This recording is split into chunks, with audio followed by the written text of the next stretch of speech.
Welcome back to the Gnostic Informant, and you're about to attain true gnosis. And welcome to Myth Vision, ladies and gentlemen. Derek here, Neil here. We also have a special guest joining us, Steven. What's up from the Skeptical Agnostic? Welcome, man. What's up, gentlemen? Thanks for having me. I was watching your videos and reading some stuff that you reading some of your stuff before the debate to get ready for tag, and it was very helpful. Yeah, I appreciate it, man. I was glad I could help in whatever small way possible. Yeah, I kind of had my own little tag response, I guess, if you call it that, trying to account for things, because we're trying to do a coherent debate. So I had to make metaphysical arguments to fill in gaps of things we don't know. I also admitted that with the aporia thing, but I guess, I don't know. We'll see what when we review this, I want to get your thoughts on some of the things I said and what you think about it. Okay. Yeah. Sure. I would like to make a quick comment here too. The other thing is, Neil, you've been doing what? Gnostic Informant for, what's it been, 5 years now? Yeah, just about 5 years, exactly. 5 years. You've been into stuff before that as a Christian, of course, but specifically, you're much more into tangible material type of ancient primary source material, what the texts say kind of stuff. It's never been, I think, your forte to like really enter into what I call like this. I like to think of it as mental masturbation kind of stuff. Debating? This constant, the philosophical side of things. Yeah, I'm just starting to get into it. I mean, I've had a few debates in the past. I don't think I'm that good at it, but I actually enjoy it. I think it's a thrill. It's actually kind of fun. I actually had fun last night. Yeah. Did you get to watch it, Steven? I came in right when you guys were talking about the one and the many, and then I went back and watched some of it. I haven't watched the full thing, but yeah. Was it with the three on the? Did you see the three on the? Yeah, that's the best part. Dude, I think that's actually the weakest argument I've heard in the entire debate. In my opinion, was the three is the one, but we'll get into that, I guess. And they would argue that we just don't understand it. So of course. And then when we talk about the text, they don't understand the text. And when you're arguing biblical stuff, you know what I mean? There's a lot of stuff that was said, though, that you'd have to like slow down and be able to break down everything that's being said in order to understand. And so I guess we could start reacting whenever you guys want. Any other comments before we begin? No, let's jump into it. All right, let's do it. Here we go.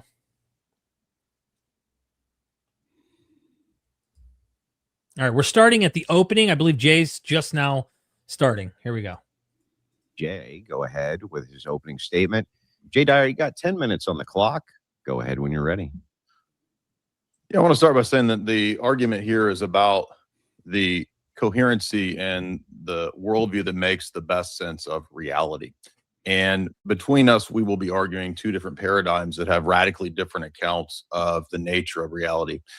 For my argument, I will be arguing from a divine revelation position that I believe sets forth what I would say is an Orthodox Christian paradigm, namely that the basic fundamentals of a worldview, my worldview, anybody's worldview, would be metaphysics, epistemology, and ethics. And those fundamental categories would point us in the direction of a worldview that makes sense of and gives an account of those things. It just so happens that within the Christian paradigm, specifically the Orthodox Christian paradigm, all of those three elements of philosophy or of a worldview make sense with the God that created this world, that providentially guides this world, that gives this world a telos or a purpose, and has also structured this world with a kind of logos or a logi that is a foundational organizing principle. The Greek philosophers talked about the logos, and if you go back to those Greek philosophers, even all the way back to the pre-Socratics, they spoke about this logos as a universal organizing principle. Other philosophers like Plato or Aristotle talked about the logi or the logos being something that is an explanation or a definition. When we work through these ancient philosophers, we notice that they don't really give much of an explanation other than conflicting amongst themselves as to who or what this actually is. It's fine to say that it's a law, it's a principle, but that doesn't tell us very much. And also it conflicts. The Stoic idea conflicts with later Neoplatonic ideas as to what the logos actually is. The Hebrew wisdom tradition, and I can pause right there real quick. I got because it's sort of true what he's saying. There are different ways to interpret logos, like the Stoic logos. They reinterpret Zeus as this like perfect mind that's outside of space and time, and like almost like a deistic version of Zeus. I guess maybe not deistic, but definitely not the Zeus from Homer. But the Middle Platonists do adopt that exact logos. That's what I mean, you read like Antiochus of Ascalon, who's a Middle Platonist. He's considered to be the first Middle Platonist. That's exactly what he's saying. He's saying he's trying to adopt the Stoic logos into Platonism, and that's when it becomes. Right.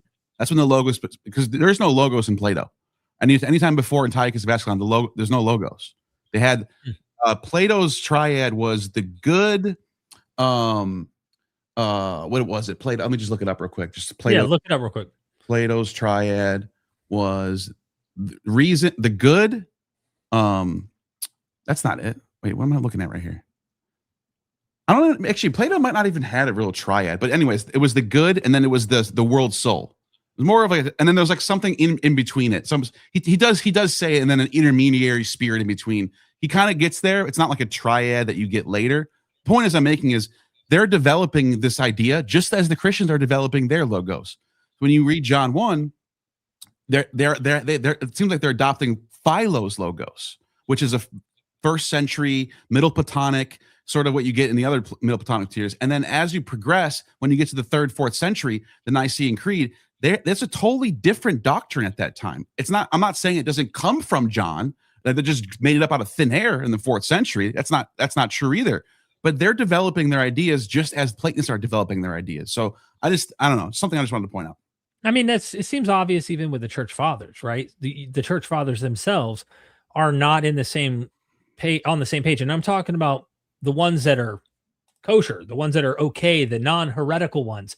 I think Origen does get slammed in history, but he starts to metaphorize stuff. He's really taken the school of philosophy in a different direction than what a lot of the other Christians were doing with the material. And so just reading the different fathers themselves on how they're understanding, interpreting their text through their philosophical lens is also interesting. Mm-hmm. I wish we had Porphyry. I wish we had Porphyry's writings. Mm-hmm. That would be really illuminating, but we have Celsus, who's dealing with this from, a philosophical attack on the Christian message. And he's looking at the flaws. He kind of does what you do with God, mm-hmm. but he does it with Jesus. And no human would ever have these, no human who is God would have these failures and these fickle weaknesses, kind of like the Crom guy who popped in on your live stream with him later. Yeah. He's like, you can't be weak. Well, no, it's interesting when you read the Porphyry or even when you mentioned Celsus, they're making the same arguments people make today because those are good arguments. People are going to make them again. You know what I mean? You see some of the same stuff. Anyways. You want me to keep going, Stephen? Yeah. All right. Here was not primarily drawing from the Greek ideas. Oh, I can't see it anymore. Jewish scholars. Oh, there it goes. Let me. Oh, now I can see it. Were influenced by Hellenism, and they used the terminology of the logos that was coming out of the Septuagint and other translations of the Old Testament text during the 2nd century. But the idea, according to a Hebrew scholar, a biblical scholar from the Oxford Guide to the Bible, it notes that the Johannine logos is strongly parallel to the concept of wisdom in Hellenic Jewish thought. But wisdom was already associated with the 1.5 speed. God and wisdom. Yeah, I can. By the way, he's making an I mean, he's saying a point that I think we would. Yeah, back it up a couple of seconds. I didn't mean to get in the way. I'll do 1.5. Yeah. Hopefully I don't go too far back. Here, let's try that. It's that the Johannine logos is strongly parallel to the concept of wisdom in Hellenic Jewish thought. But wisdom was already associated with the attribute of God in Wisdom of Solomon 9:1-2. In the Hebrew Bible, the word of God is both creative and active, Genesis 1 and Isaiah 55:10-11. And in Greek, logos meant spoken word or pervading principle. Stoic philosophy saw this as the guiding meaning or layer that ordered the universe. However, this meaning is not a direct background for John's logos that was already drawn out of, as we're saying, the Hebrew wisdom tradition. In Genesis 1, we have God's word there present as an active means by which the world comes to be. As we progress throughout pause the it real quick. Yeah, I don't want to hog everything. I really want to get Stephen's thoughts, but I wish I could have got him on this, and I just remember this now. Maybe I was nervous. It's so funny because the wisdom doctrine that he's talking about, by the way, this is definitely a Hellenistic text. This is no doubt. There's no way this went back to Solomon's time. It's written in Greek. We don't even have a Hebrew version of it. Anyways, he's right. He does have. There is this, by your wisdom have formed mankind, by your Sophia, right? But listen, this is a female. with you, wisdom. She who knows your works and was present when you made the world. Wait a minute. Jesus is a female. Is Jesus a female now? So, I mean, like, you really want to go? I mean, I can anticipate the answer. Oh, this is just different language they're using. Sophia is a feminine noun. Fine. But they use the word, they do refer to her as her. And so you kind of have to, I just think it's a fair point to make. Okay. Anything, Stephen? No, I'm good. I came in like the middle of the debate, so right now I'm just listening to what Jay has to say. But if I see something that I can catch him on, I'll let you know for sure. I just think it's really interesting how we're building up this philosophical kind of worldview, and then like the next chapter, Genesis 2, has a completely alternative creation account that contradicts the first one. And then that God doesn't know everything. He doesn't know where Adam is at. He's hiding. There's a lot of fickle, obvious observations that critical scholars have made, not anachronistic theological, philosophical assumptions to try and, reinterpret the text to match our philosophy, but just reading at face value what this material actually saying based on Hebrew Bible scholarship and all of that, that doesn't get factored in. And we're going to probably get to that later. I want to stick to the Torah, although there's many examples in the Psalms and minor prophets and historical books. There's many examples of this voice, this angel, this form, this theophany, having a personality, being distinct from Yahweh, but also being Yahweh, also being divine, also having the same characteristics to redeem, to save, etc. The reason this is important is that, as I understand, he tends to argue, my opponent, that the idea of the Trinity, these ideas are cribbed from Greek philosophers. They don't exist in the first 3 centuries of Christianity, I've heard him claim.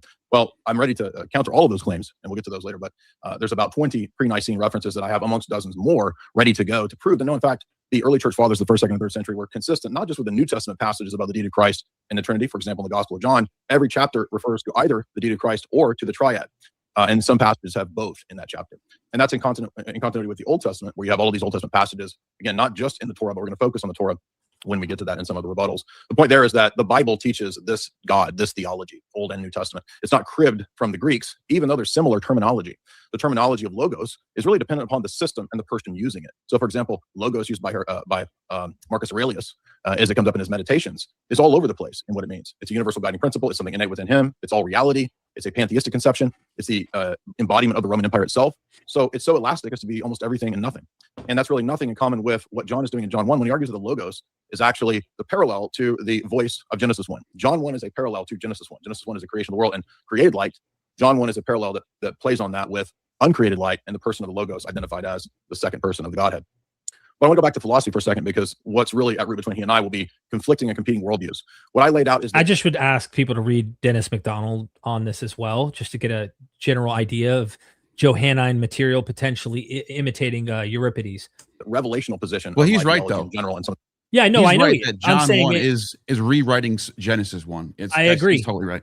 But it's also only showing a single side, is what I'm saying. Because the logos in the bosom of the Father, that's exactly how Dionysus is depicted with Zeus in the bosom of his father. And this is completely ignored. They get that one word bosom side can mean coin. That word bosom can mean lap, and that's the word that is used when Dionysus is born from the lap of Zeus. Right. So it's some people can say, well, that's just the word they use, and it's just a coincidence. Fine, but it's still interesting to point that out. It's a possibility.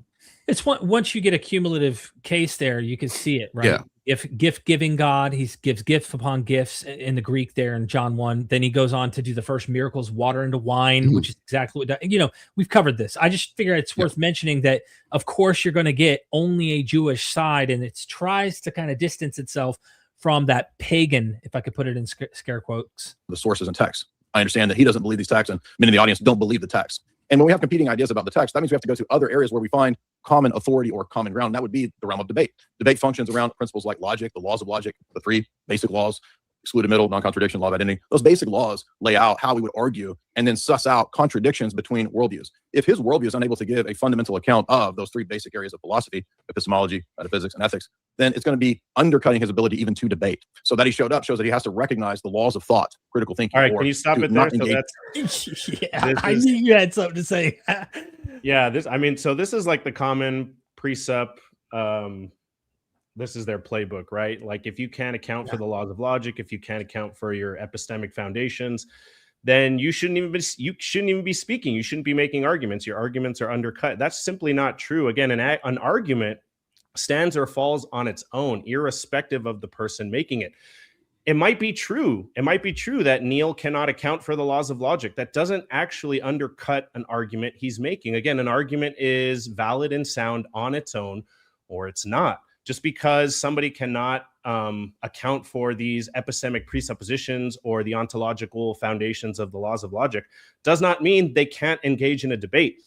It's like if I was having a debate, if I was having a debate with Jay and I said, you need to account for the fact that you're able to use language at all. And the second he opens his mouth, I'm like, whoa, why are you talking? You first need to account for the fact that you can use language. It's like, no, it doesn't work that way. I know you've already heard this analogy. Dude. Yeah, I know you've already heard this analogy, Derek and Neil, we talked about it. But again, I use the analogy of, let's say you're walking by and you come across a book, and in that book, there's mathematical proofs in the book.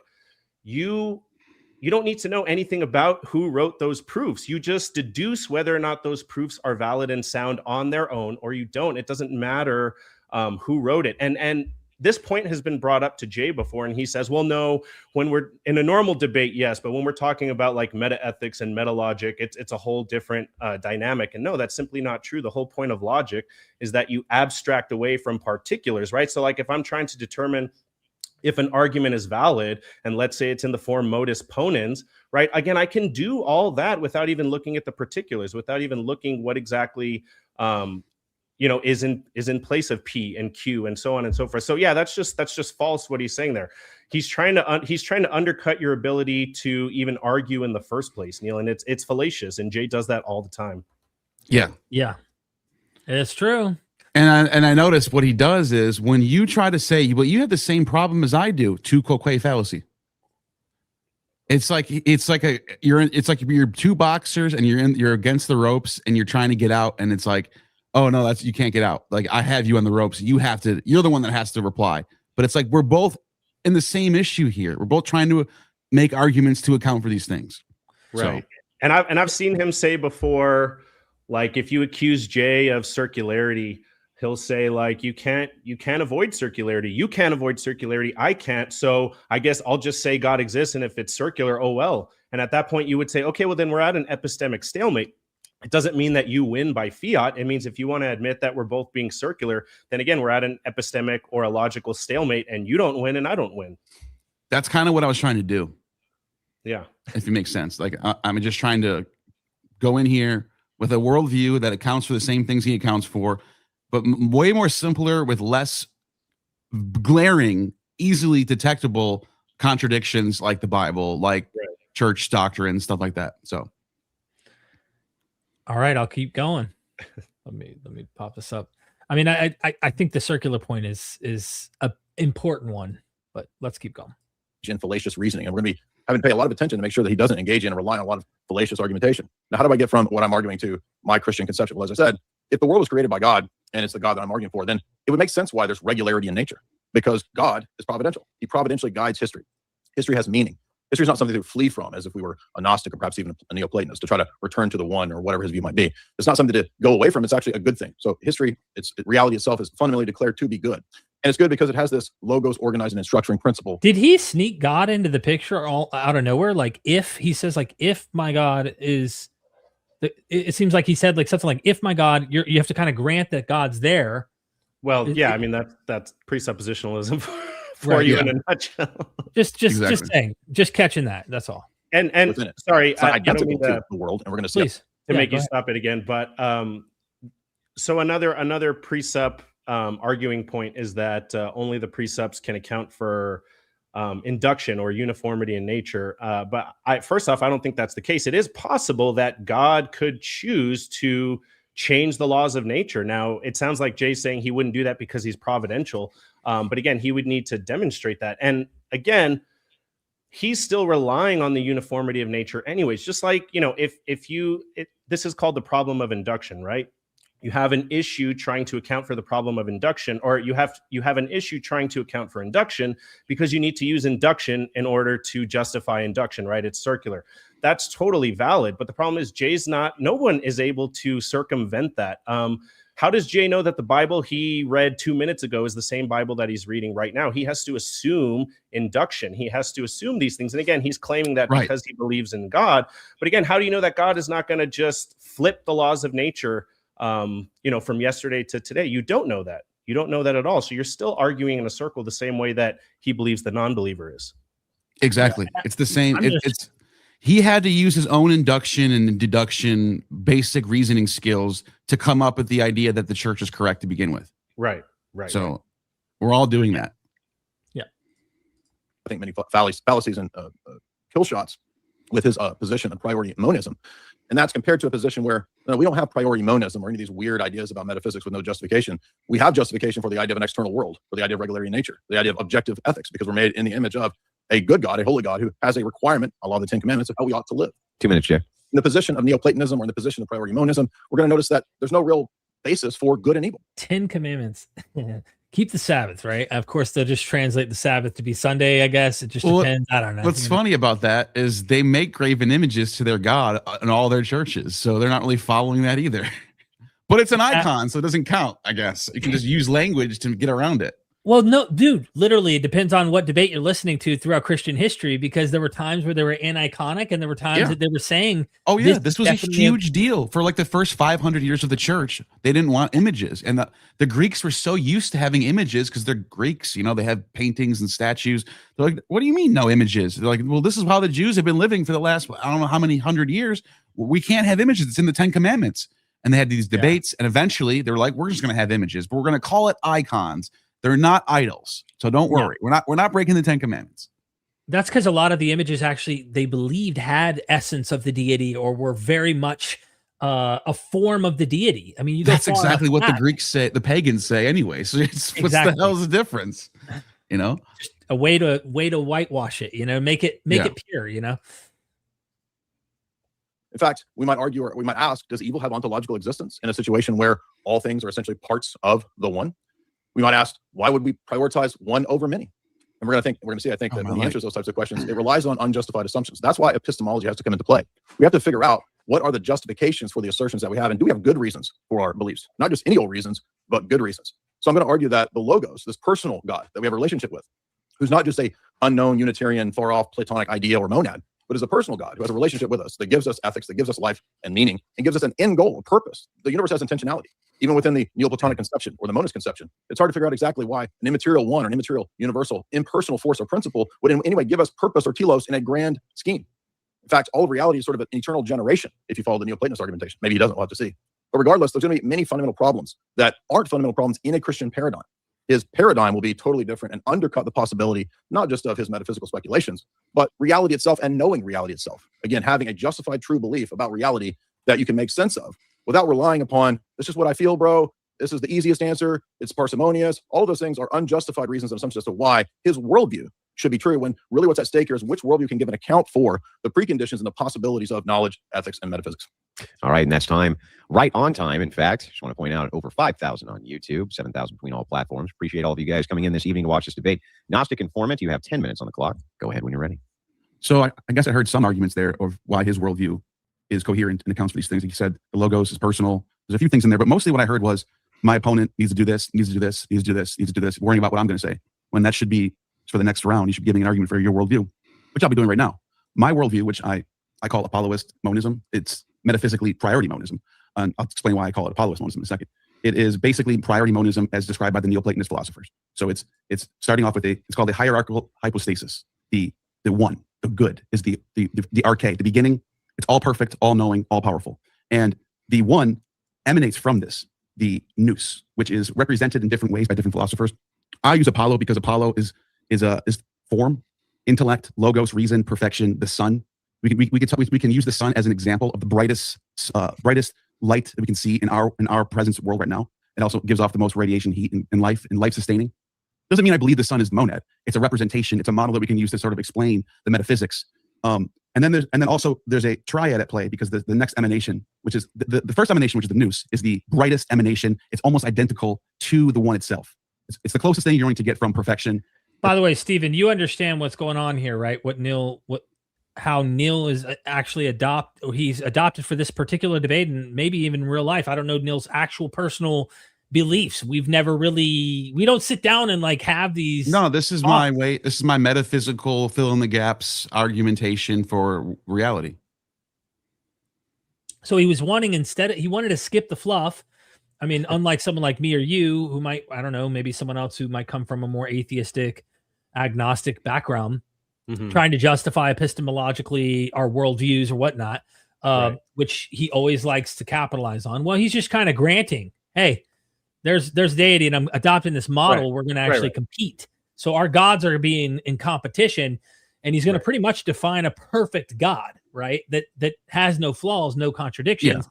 And you and I both know Bible quite well. So, all of us know Bible, Well, remember, this is a debate on which model is more coherent. It's not which one is true or which one is we can prove. The debate was very specific. Which one is more coherent? So that's why we don't have to get into that doesn't make any like that. You know what I mean? Like we're arguing metaphysical models that account for things that are the most coherent. That's the debate. Yeah. Just so we're clear, so people are like, huh? Yeah. The third emanation is psyche or soul, and this is the mediator between all the numbers that come after, all the plurality that comes after, the mediator between the physical and sensible, emotions and feelings. I use Dionysus as a way to describe the whirling of the cosmos. And from this triad, emanations go all the way down to the physical world of matter. And the farther away you get from the one, the less good there is. Evil persists in this realm. Humans are at the top of the lowest realm, but our main objective is to climb the ladder to get back to the good. So I'm just giving basic. That's just basic understanding of. You can ask me whatever you want. You want to go deeper into it, but it accounts for all things because it accounts for the laws of logic. It accounts for particulars. It accounts for universals, all the things that you asked for. Now, it accounts for the one and many too, because the emanations allow for the plurality to be distinct, but also have the essence of the one. So even down to the lowest form of life, there's a little bit of essence of the one within it. It doesn't mean that you and I are the same, that I'm literally your ear or I'm literally your finger. We are distinct, but we all come from the emanations of the one. That's what solves the one and the many. It's a metaphysical argument. Just like you would say the Trinity is what accounts for that. Now, I think your worldview is incoherent. My worldview isn't, because my worldview doesn't have contradictions. My worldview allows for things like empiricism. And modern Platonists today actually accept evolution, and we accept the age of the earth because of empiricism. You can even go back and read Aristotle, who is not an evolutionist, but you can see he got close because of his empiricist mindset, because of his discovery of the laws of logic. He got very close. And I actually have a passage from Aristotle that I got ready from Lowe, where he says nature. This is from History of Animals. He says nature perceives. You butchered this. I got timed out of Loeb. If you have Loeb up for more than 30 minutes and you just have it there, it signs you out. And I had it up for like an hour. Yeah. I had it ready for the debate way before, and it was like it just signed. So I could only read the one part of the sentence that was on top. So you're gonna see me fluster here. That didn't help. You know what I mean? No, it's all right though. It's all good. It's from the inanimate to the. Oh, I gotta sign back in. It signed me out. And then it was gone. When I signed back in, it was gone. I was like, shit. Minus Neil. I got signed out of Loeb. I got clocked out of Loeb. That sucks. I can't find it now. Well, okay, whatever. I don't have to say. You guys can look it up on Animals. He says basically I'll just describe what he says. I'll just paraphrase it. He says that when you look at animals, you can almost see types going into other types. There's almost like a blend of different types of animals. Like there's different types of horses and different types of fish, and there's like a gradient line. And he gets close to almost understanding that there's an evolution going on, but he doesn't get that far. And a lot of modern Platonists think that if he would have went around today and saw the evidence of like when we find fossils, he would have said, oh shit, there's transitional fossils. Things like atoms, by the way. I thought this was the defeater for Platonism, and it's actually not. Werner Heisenberg, who is the one who discovered the law of uncertainty, he actually argues that when you smash atoms together, under the atomist Epicurean view, Democritus view, they should get smaller and break apart. But what happens when you smash atoms together is they actually form mathematical symmetries, which is forms. So it actually favors the Platonist view more. Let me pause. So those type of things is why I started becoming convinced by this worldview. Right. So I'm just kind of. I'm not saying that that's the correct, true way to describe like quantum physics or whatever. Like Heisenberg was, I guess, one of the grandfather of quantum physics. I guess they call him. He discovered the uncertainty principle. But I think what he was basically saying is Platonists today can adopt atomism without a contradiction. They don't have to necessarily say, "Oh, the atomists were right, so Plato's wrong." They just kind of adopt the model based on what the truth is. If that makes sense. So what I meant to say was like, even if atomism is true, Platonism can still be true. This is why. Got it. A little bit, but another thing I want to stress is the concept that Plato talks about is apory.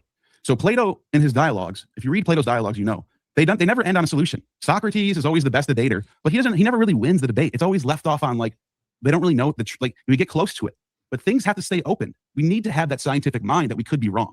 That's just me completely coming to you honestly. I don't have to know all things. I'm a not omniscient being. However, with using empiricism, laws of logic, not going against the law of non-contradiction, the law of identity, the scientific method, I can know things. And we can see that Aristotle discovered the laws of logic thousands of years ago, and they still stand up today. So we can know things almost to a certainty. But the only dogma that a Platonist should hold is virtue. If you're doing things that are breeding virtue, they are good, and you should do them. If you are doing things that are not bringing virtue, you shouldn't do them. That's the main dogma that a Platonist holds, rather than having faith. So it is a gnosis versus faith paradigm. We are disagreeing on that. But I would argue that that was me throwing my Gnostic. You might ask that question. How do my Gnostic hat? Putting on that gnosis. I know God? Well, through negation. By the way, God doesn't contradict. You think like that's a good humility thing to do in a debate where you're being good faith, and I'm like, hey, I don't know everything. Apory, Plato even admitted this, but they don't see that. They see that as a weakness. Yeah. That's unfortunate because I like honest discussions, which aren't tricks and gotcha games and clip me and try to just haha. You know what I'm saying? I'm on an exploration. That's been my thing for a while. But what about you, Stephen? I think it's important to be, humble when it comes to your worldview, and especially epistemically. And I just think that's the complete antithesis of what presuppositionalists are all about. They're not humble in any sense. I wish Dr. Malpass were here. I don't know if he's going to show up, but he's like the pinnacle of the individual who exemplifies epistemic humility, right? He'll tell you like, look, we don't know this. I don't know this in my worldview, but I don't need to. And I think that's an issue with presuppositionalists. They make it seem like they got everything figured out. They have everything in metaphysics, everything in ethics, everything in epistemology.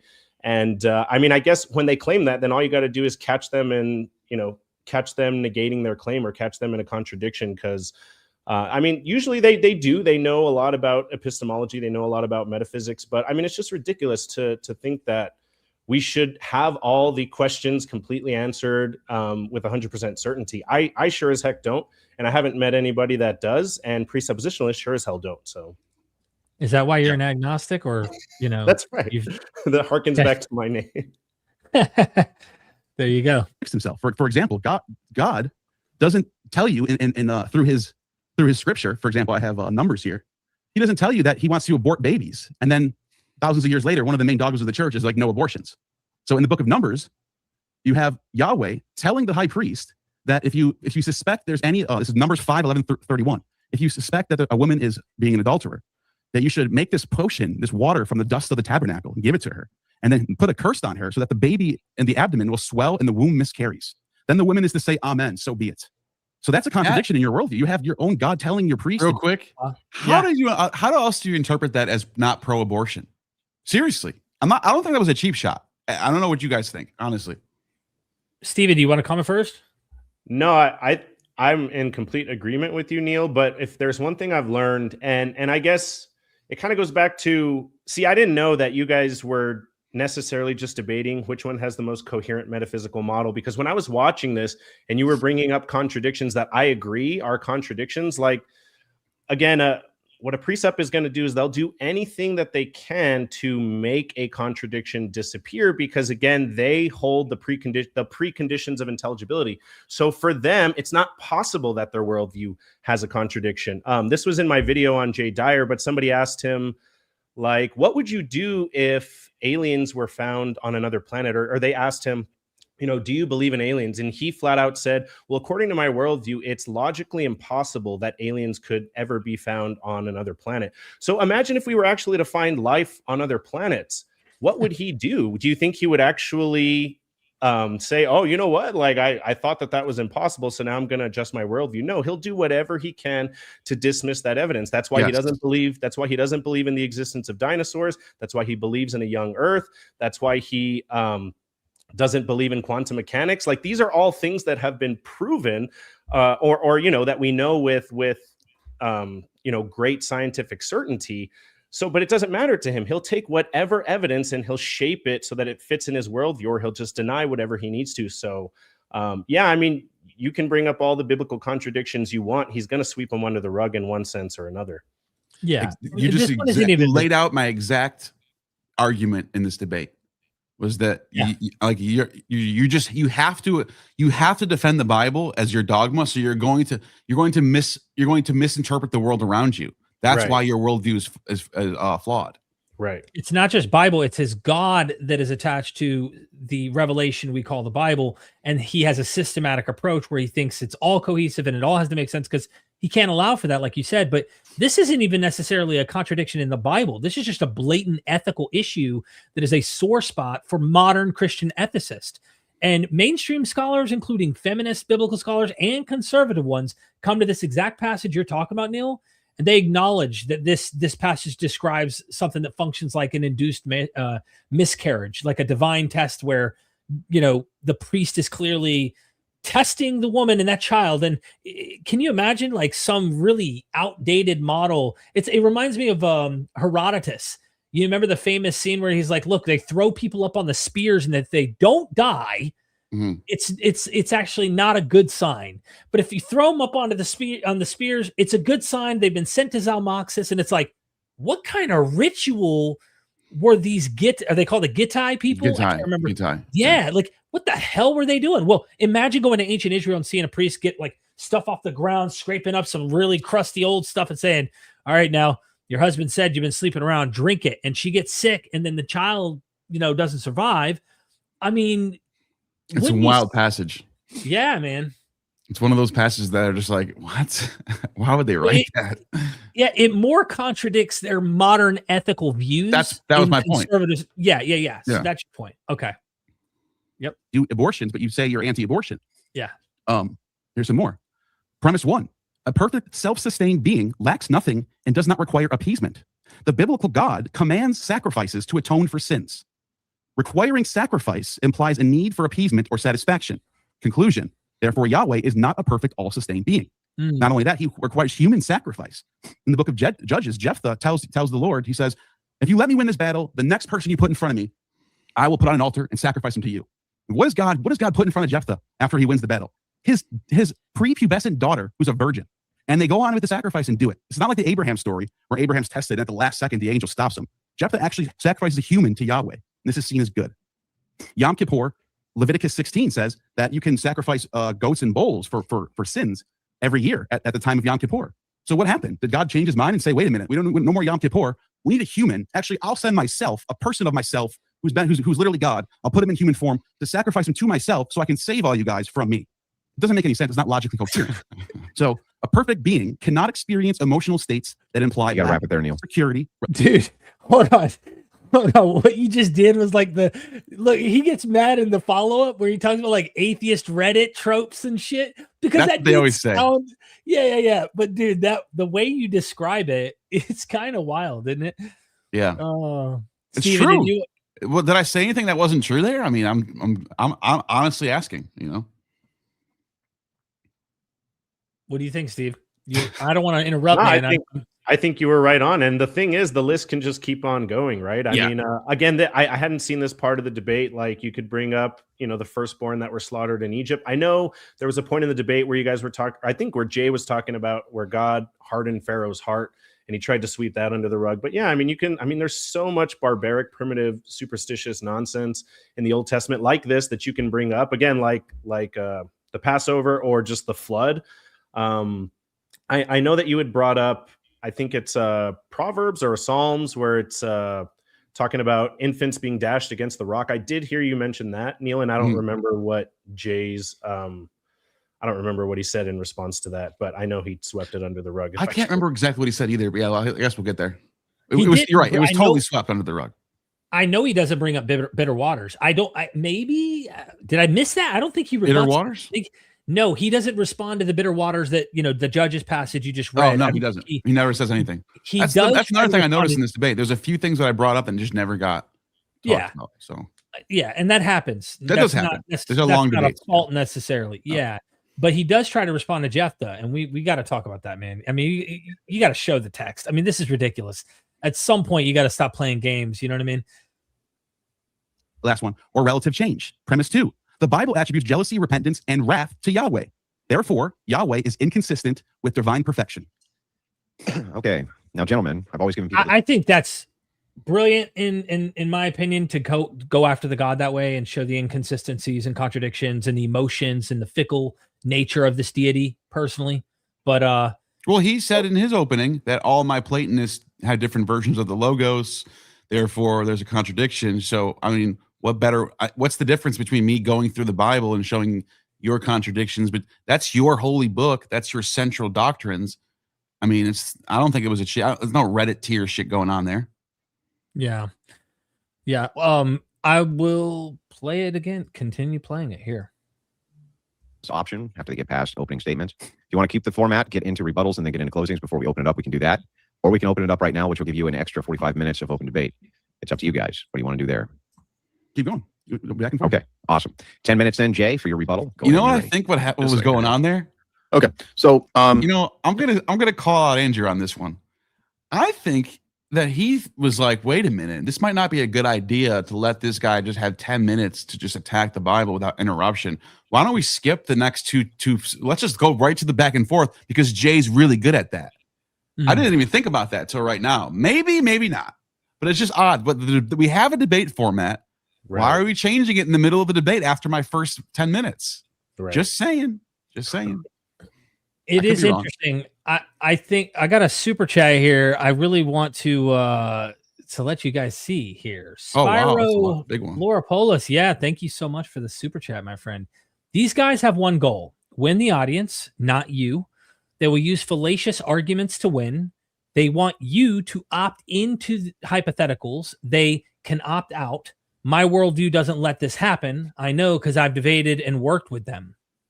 Interesting. Yeah, absolutely. That's true. It's the problems are on you. They're not on me. Like we're not on equal playing field. We don't have to deal with these problems, but you do. And if you can't answer them, you lose. That's kind of how these things go a little bit. Yeah. I want to give a plug. It seems like Spyro, do they have a YouTube channel? That's a big super chat. I really appreciate the support. Maybe. Let me see if this. What do you think about that, though, Stephen? I mean, I think that sums up again. Like I don't mean to keep shitting on presuppositionalists, but after all, that's what you're debating. I mean, I've never debated a presuppositionalist where the goal was just honest, good faith dialogue. It's always about winning. It's always about a gotcha. They have like the epistemic version of the ontological argument, where you know how the ontological argument will always make you go, "Wait a minute, what the hell just happened?" They do the epistemic version of that, right? It's all about trying to win. And I think we're a long way from. I don't know if you've ever listened to like Greg Bonson's debates, because Bonson, he was Van Til's student, and they were kind of the origination of presuppositionalism, and they were a lot better than modern day precepts. Like modern day precepts, it's all about winning. It's all about gotcha. And I think part of that is cognitive dissonance. And I'm not trying to psychoanalyze anybody here, but again, as I talked with Derek, my father-in-law is a precept, and so I've been messing around with the precept playbook for over 10 years. And I really think it's a way for them to ignore things like passages in scripture or contradictions, or to ignore the cognitive dissonance that they might feel when looking at the world and seeing the problem of evil. And they can just say, no, I got it all figured out because I have my epistemic foundation and I'll just fit all the pieces in there. You don't know. You don't have it all figured out, but I have it all figured out. So, what's interesting is that I should have brought this up because I'm arguing for Platonism. Is Plato has a dialogue called the Sophist, or maybe just the Sophist. Doesn't matter. Where one of the characters describes what a sophist is, and they almost kind of describe a presupper. Like they're like their whole entire goal is to win. It's not about reality. It's about appearance. Right. And that's kind of, they use rhetoric. They use logical fallacies. They not to saying that he's using logical fallacies, but like he explains like basically the sophist is not being honest. They're trying to win the debate.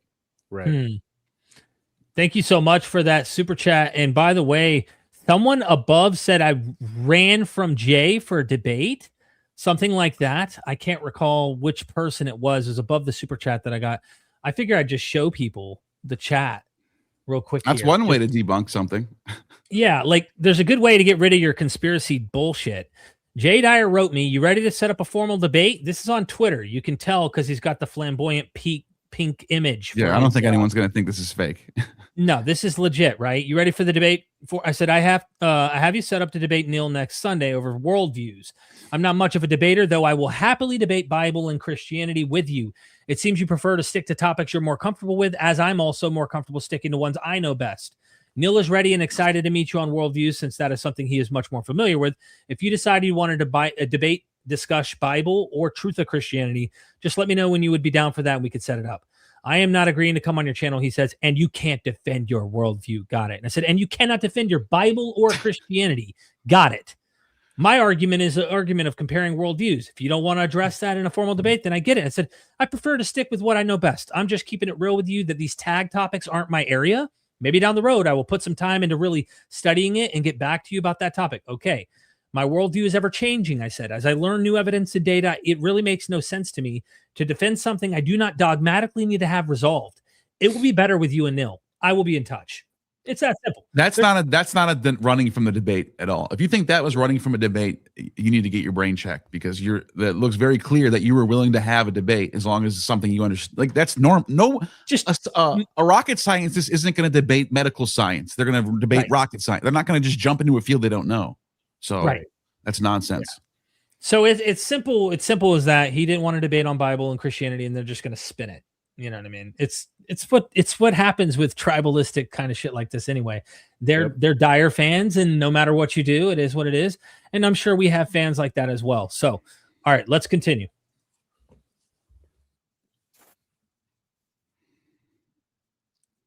It's muted. Is it? Yeah, I can't hear it all of a sudden. Can you guys hear it? You know how StreamYard is. You got to reshare it under the thing that the audio is attached. Yes. Let me back it up. Sorry. Stupid sometimes. Here we go. We heard a whole lot of a list of ideas, almost like he just sort of spat out all the things that just popped into his head with little to no actual refutation or argumentation about anything in the Christian paradigm, other than perhaps going to Reddit and finding a few of the classic misunderstandings of anthropomorphic language. The argument that I gave, that he said I gave no argument, was that I call horseshit on the anthropomorphic language, but that's their tradition. So this gets into like anything goes. Let's fix the problems. Let's fix Yahweh. It's apologetics. It's apologetic bullshit. Anyone who actually studies anything ancient Near Eastern and does comparative mythology, comparative ancient literature, anyone who actually takes that seriously and isn't filtering this through some much later lens and needing to make it fit post-Plato material, you're going to end up realizing your God is looking, walking, talking, and acting similar to all the other storm ancient deities, gods who have sex, who have wives, the whole nine. Like it's all over the Bible. If you're a Christian, you're watching this right now, just honestly, you don't have to answer this. Just keep this to yourself. Answer to yourself. Do you honestly think that church theologians are going to admit contradictions ever? Why would they? They're going to defend it. They're going to think of a way out of it. They're going to come up with an apologetic a way around it. That's just the nature of having your axiom is the Bible is true. There it is. You cannot get around that now. It's anthropomorphic. Didn't actually happen that way. You're reading it wrong. Your exegesis is off. There's going to be something that's going to defend it. So just pointing that out. Something to think about. And that's a great point. You know how he brought up Genesis 1 before we keep going is Genesis 1, he brings up the logos and stuff, the word and all of that. I wonder if he interprets the Genesis 1 scene with let us make man, that plurality in the language, the grammar is plural. Right. If he interprets that as Trinity, because I mean, just look at how Heiser, at least Michael Heiser, like really did fight the tradition and say, guys, this is ancient Near Eastern. I mean, there is a pantheon of deities, and that plurality is the pantheon. That is the council, the divine council in the creative act in Genesis 1. He probably anachronistically thinks this is the Trinity. And that's the kind of theological, you see what I'm saying, though? That's the theology bullshit that I'm talking about. Anyway. Worldview is incoherent at a fundamental level such that it makes the possibility of knowledge impossible. You might not like that argument. You might not understand that argument, but that's an argument. That's an internal Can I critique. pause there? It's a transcendental argument. He said, Okay. I got to ask you, Stephen. We can't even go anywhere. When I metaphysically assert things the same way he's doing, and I'm saying my worldview accounts for this, what am I doing that is he correct that I'm not accounting for knowledge anymore? Like I'm not asking you to assert if my worldview is true or his word. I'm just saying we're both doing the same metaphysical argumentation of things. Right. Yeah. No, when you're playing the same game that he's playing, yeah, I mean, you're totally within your rights to do that. Yeah, I don't think there's any problem with doing that. I mean, I don't know if at this point, well, you guys aren't in a back and forth, but I know he just constantly accused you of a tu quoque fallacy. But no, and I've done this before again with precepts that I've talked to. I've played a game where I say, look, I'm going to assume the Mormon God, and I'm going to presuppose the Mormon God, or I'm going to presuppose the God of Islam, and then let's play this game. And I do the same thing. So no, I don't think so. I don't think you're doing anything wrong. Because he said, if you just hear what he just said, he said, your worldview doesn't account for things like knowledge is impossible. And I'm just wondering, what in my opening did I say that makes knowledge impossible? That Right.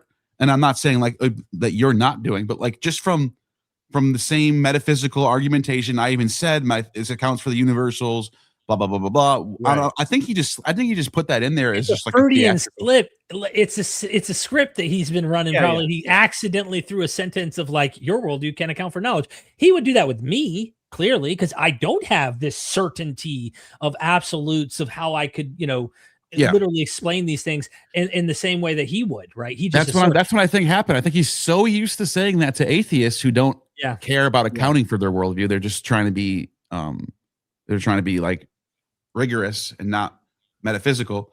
And he's so used to saying that it just came out like, because like I don't think that applies to me. I'm just saying.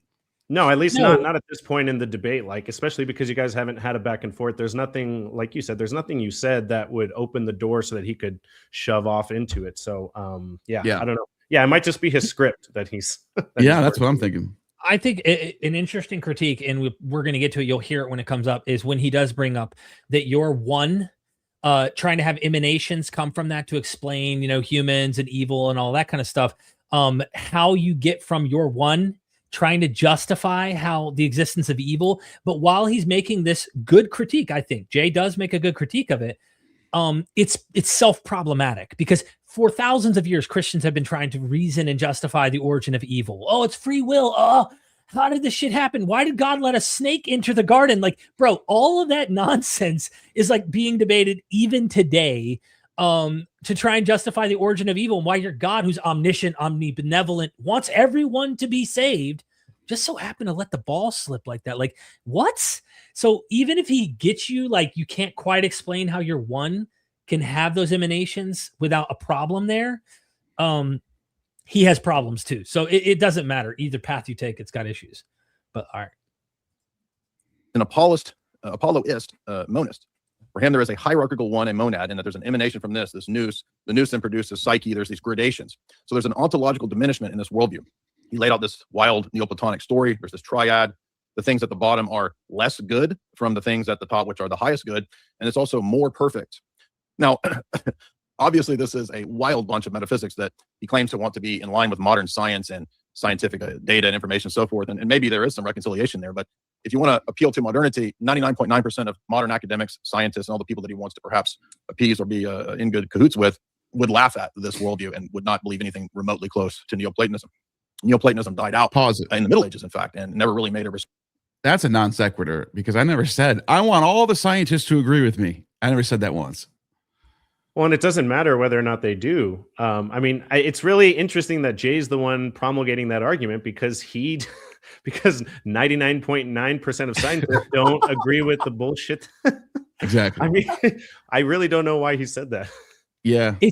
Think about this. Jay literally says 99% or 99.9% of modern academics and scientists would laugh at Neoplatonism and that it died out in the Middle Ages, like he just said. But this simultaneously is like, it's a genetic fallacy. I don't know any other way to put it. It's a genetic fallacy. It's an appeal to popularity, historical inaccurate. And Jay even acknowledges this when he literally says whether it's true or false. He doesn't, he's like, well, whether it's true or false, which makes this even more bizarre to me Because like, why would you even deploy this argument at all? Because he deploys it and then he pulls it right back, using it against you, but then he pulls it right back. Well, you know, it's a majority thing. Who cares? I think he realizes what you just said on his own account. Like the consensus is against me in science. Yeah. I think. I mean, I can't read his mind, but I can't imagine he wouldn't pull back a consensus argument or a majority argument when he would be in the minority on so many levels. It's not even funny. Yeah, if I'm trying to understand what he meant there, I think because I was saying my worldview allows for rigorous empirical data to be there, and I accept it because it's because it's predictive power, things like that, predictive success, all that stuff. So he's trying to say, well, okay, so does that mean you're trying to be approved by scientists? I think that's where his mind was at there. But there's two different things. I'm not saying that. I'm not saying I want them to care. You know. Look at your face. Look at I just paused me right at this moment. You're like, what the? Has nothing to do with whether it's true or false, but it's just funny to me that there's this desire to want to be rational and academic and scientific when Neoplatonism is anything but. It's one of the most speculative metaphysical disciplines in the history of Western philosophy. Now he says that the perfection is up at the top with the one, and there's gradations down to the triad and then everything else that comes from the triad. How do we know this? On what basis are we supposed to believe from his worldview, from his paradigm, that there are good reasons to believe in this impersonal monadic generation that's going on? Why would the one, if it's perfect, split into many, which is less perfect? His own argumentation about perfection in Yahweh would apply to his own monad, that the monad wasn't able, it wasn't able to keep it from being many, which then leads to gradations. Think about how silly it is to say that Yahweh doesn't make sense because he did this and this and this in the Old Testament, and that doesn't make sense to me. But then you turn around and say that an impersonal force or one that's aperon, beyond no ability and existence and any predication at all, just split into two. And then that just split into three. It's just arbitrary assertions from the domain of metaphysics that anyone with an empiricist worldview would laugh at. Neil doesn't know the difference between empirical sense data and empiricism as a school. So that was a huge blunder when he made the conflation between these two. Again, that was just the point, not the empiricism and empiricist argument here, but the simple argument about the emanations. You can make up any excuse. You have no way to prove it, but you can make up any excuse for why emanations took place and we ended up getting humans. I mean, you're dealing with a metaphysical. It's totally speculative. I don't know how his isn't. But hold on a second. Is that true that if I say empiricism, I'm automatically referring to the school of empiricism, or can't you? Is that a linguistic fumble on my part to not? If I'm talking about empiricism as just like empirical data in general, I'm wondering. He could be right. I could have made the blunder there. No, I don't think so. Yeah. I think those are just the associations that Jay himself associates with the word empiricism. I mean, he does that a lot, but no, I think we're fine. Because I clearly didn't mean like, oh, the school of thought that is like I literally was talking about empirical data in general, like being empiricist, like being empirical, that type of thing. Yeah. I mean, he would have a point if you were conflating empiricism as a philosophical school. You know what I mean? Yeah, he would, but that's not, but I think it was a bad faith jab because it's clearly not what I meant. Gotcha. Yeah, I mean, what do you do with that? You know, maybe he just heard me wrong. I don't know. Thanks. The gradations of perfections would be laughed at by any modern philosopher, for one, because after the Middle Ages, philosophies and metaphysics of perfection get questioned. They're not believed because there's a Copernican shift in philosophy after human Kant. Why? What does that mean? It means that instead of having metaphysical assumptions and assertions that you make, the question then became, well, how do we know that those assertions and metaphysical things are actually the case? For example, Hume begins to raise questions about the regulator of nature. He raises questions about knowing the external world. Wouldn't you need to know those things before you tell me about ultimate reality and metaphysical gradations and levels beyond reality? Now, in the Christian paradigm, of course, we believe that there are these other realities, but that's because we have a divine being that's outside of time and space that gives us access to that reality. I realize that you don't believe that, but I'm saying we're in a much better position to say how we would think that that's the case, given the fact that we believe in divine revelation. If God exists, he could give revelation about himself in these higher realities or whatever to created beings. But in Neil's paradigm, the one is an impersonal monad. It doesn't do anything with intentionality. So notice there's no purpose actually to our lower bodily reality, even when he says our goal is to get back to the one. How do we know that? Why? The one is an impersonal aperon, a beyond being, a being beyond being, and beyond that being. That's what the aperon, or the negated existence of the one, actually is. So Neil has a position which is purely theistic and based on faith. He thought that he would come with rationality and reasoning, but his position is completely irrational. In fact, he doesn't even know the difference between empiricism as a school and empirical sense data. Christians do not reject empirical sense data. In fact, we believe that God created us as beings with minds and with senses to learn things about the natural world. We just simply don't accept the empiricist school, which says that all knowledge comes from sense data. So again, fundamental conflations. Thus, he made another basic mistake by saying that Aristotle was an empiricist. Certainly, Aristotle was more empirical in his methodology than Plato, but he was not an empiricist, as we think of the post-Enlightenment philosophers like David Hume.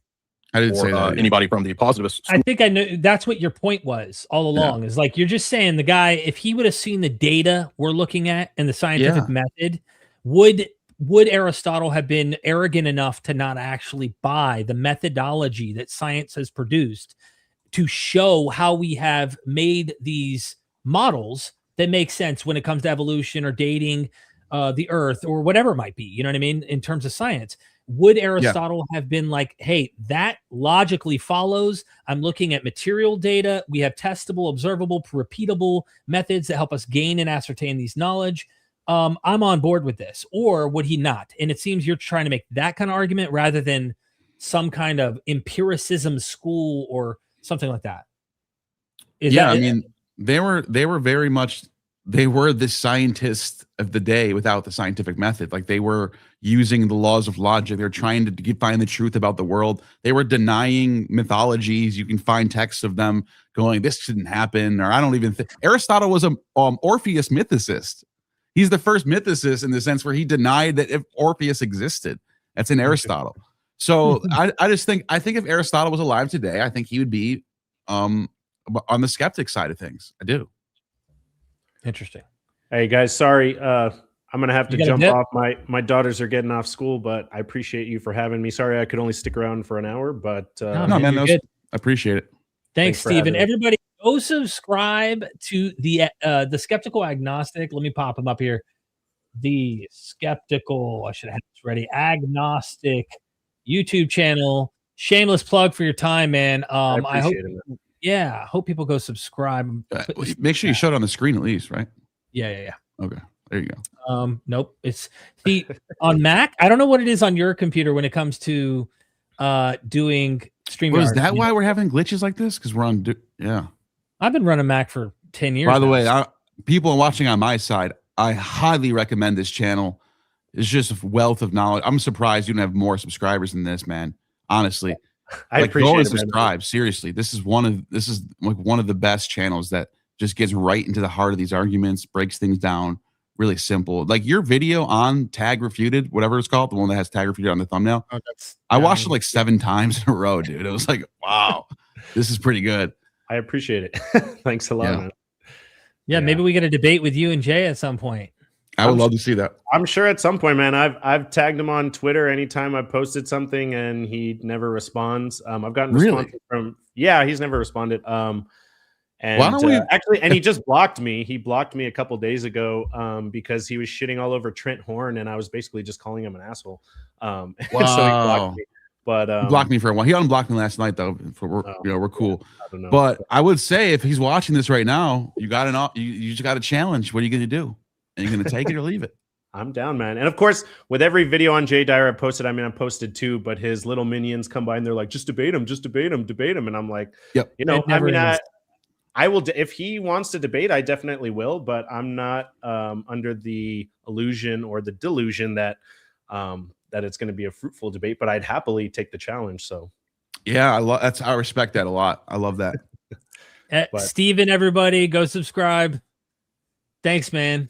Yeah. Thanks guys. Thanks for having me. And I'm sure we'll see you soon. Yeah, man. Absolutely, brother. All right. See ya. Peace.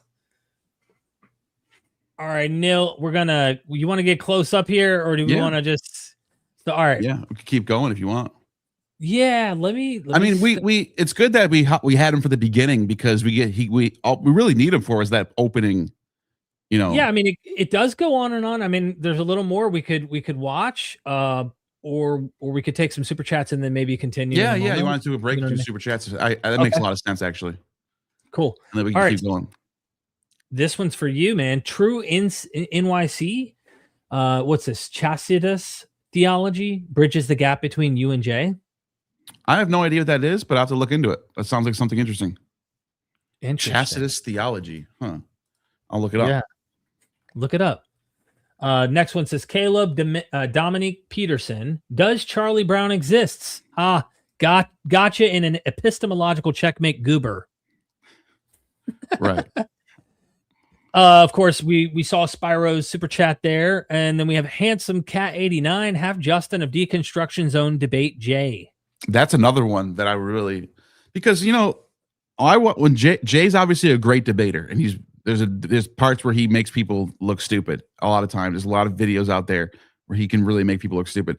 But for example, Matt Dillahunty, who me and him do not get along. He hates me with a passion. Yeah. However, I thought that was not one of his stronger debates. I think Dillahunty was the stronger debater there. And he was very cordial and nice and polite and agree in agreement with a lot of things. Same with Net Malpass. So I think when he steps up with people who actually know their shit, I think you see a different Jay. So I'm curious to see what Jay would do against someone like Deconstruction Zone, or obviously Steven from Skeptic and Gnostic. Yeah, that'd be interesting, man.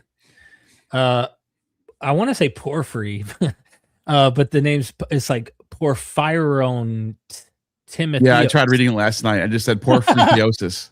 I just started saying porphyrotheosis. The intensity of spiritual experiences I have had as a pagan dwarf anything I ever experienced as a Christian. I could never go back. Sorry. Wow. Damn. That's I believe it too, because the thing about paganism, it's like your local ancestral custom that goes back thousands of years that wasn't impeded by anything, and just, like there's something powerful about that. Yeah, and I think that's what the thing about Platonism was. It didn't have any. It wasn't like just for the Eleusinians. It wasn't just for the Romans. It wasn't just for the Egyptians. It wasn't. They all adopted Platonism as their metaphysical, the physics behind everything, and they all had plugged and played their own theological, like Apollo or Osiris or whatever they wanted to. You can see in the Middle Platonic period, like you read Plutarch, and he's interpreting these myths through the Middle Platonic lens, and that's kind of why I think. If we're gonna do metaphysics and we're gonna be theoretical and we're gonna make these big, large assumptions about reality, I think you shouldn't have a scripture to go along with it. You just completely defeats the purpose, I think. Especially scripture that could help falsify your view, and then you have to do gymnastics to make it not mean what it says. And you got to keep those things separate. Yeah, and in fact, I had a good interview today with scholar Esther Homori that is on her. Remember the scholar who had God's monsters? She goes over this and points out some atrocities that I had never even thought about how Yahweh is depicted. Like, I know Yahweh's got some ugly shit going on, okay? But she takes it to a whole nother level on just emphasizing that God is in control of these monsters and sending these monsters out and lying spirits and doing all sorts of stuff. Dude, come on, bro. If you were to say, hey, Plato, check this out, man. I got a God for you. What do you think about this? He would laugh at that God. He would say, are you kidding me? He literally uses the same word that the Greeks use for jealous, zeletes, which also can be translated as zealous, but jealous and zealous kind of have a common origin. Having zeal, but like it's still an emotion. It's still an attribute. Either way, however you want to translate it. Yeah. Plato uses that word to say God cannot be jealous or zealous. You cannot be this thing. And that exact same word makes its way into the Hebrew Bible or the Greek version. The Greek, yeah. And it says, I God, as a jealous God. And the whole New Testament is using that Septuagint. It doesn't use the Hebrew, it uses the Greek. So now you've got a really logical connection here on showing that this is why you end up with Marcion or Marcionism. Yeah, exactly. Like they're going, Plato's the greatest genius of all time, and he's saying this. Well, this Old Testament book, this throw saying that this, away. That's got to be something's wrong here. So and he's right. Yeah. Sorry, he's right. They just, in the sense that he sees the problem. I'm not saying his theological leap to say that Jesus had a different father. I just think that shit evolves and people find ways to cope with it under new experiences and all of that. Anyway, interesting super chat. Bubblegum tag falsifies the Trinity. You can't have three sources. We should play that clip, but I don't want to skip ahead to the what's this right here, Neil? 3 or 1? That's the highlight of the debate. I think that's the highlight of the debate. Not even saying that he looks stupid. He's making an argument. I get it. He's saying you can have one thing that has 3 parts. I get it. But like, it was just funny how me and him had our back and forth with that part. That's all. Bro, that was the worst part in my opinion. That to me, For him? His weakest argument in the entire That's what thing. most people have said to me today or last night since the debate was like, obviously he's really hard, he's slippery, he's good at debating. But when you guys had that 3-in-1 thing, that was the worst part for him. That's what I've heard that from like multiple people so far. Yeah. It's a rhetorical trick. He's gaining brownie points, making it sound like, but yeah, unknown philosopher. Props to Neil because Jay used 2,000 years worth of BS. Pretty much. And that's actually a good point, because these arguments get better over time. So you have a church, an entity that has theologians who are looking at these texts and they're trying to come up with the best way to formulate and describe it and argue for it. So you have like a tradition that goes all the way back to like Justin Martyr, and then it goes all the way up until like Gregory Palamas in the, I think, 13th century or 14th century or whatever. And it just keeps going. Like, it's not, and all in between, St. Dionysius the Areopagite. You have all these Gregory of Nyssa, Gregory of Nazianzus, and they're all adding new, like really thoughtful ways to defend the Bible. So what you get is you end up with Jay Dyer, who's the complete product of this 2,000 years of thinking about this thing and how do we defend it and how do we make this correct. And it's not easy. They have an answer for every single thing you say. It's all figured out pretty much. Anything you notice is Reddit to your bullshit. We figured it out. Exactly. So. Exactly. I mean, they have had time to deal with probably people on the outside, like the Celsus, like the Porphyries, like the Julian the Apostates, who wrote and knew their shit, and they were like, okay, we got to try and get around this problem. And they found ways very early on. I think 3rd century, you're already seeing it with really, really smart Christians try to, I think, metaphorize, if you will, anthropomorphize, if you will, a lot of this old stuff. But that was already being done by the Greeks. Zeus didn't really go down there and do that to those girls or boys. No.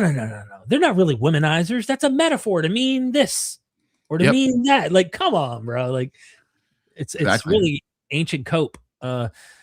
Crypto Crusader, what research reading have you guys done to understand Jay's position? What fathers have you read? It seems Jay understands Neoplatonism better than Gnostic Informant. I'm sorry. I was just looking at something. I was looking at something. What research reading have you guys done to understand Jay's position? Gregory Palamas. I have to say, like, I noticed that like Jay's worldview has a lot to do with Gregory Palamas, the energies, essence, distinction, which is a doctrine he came up with.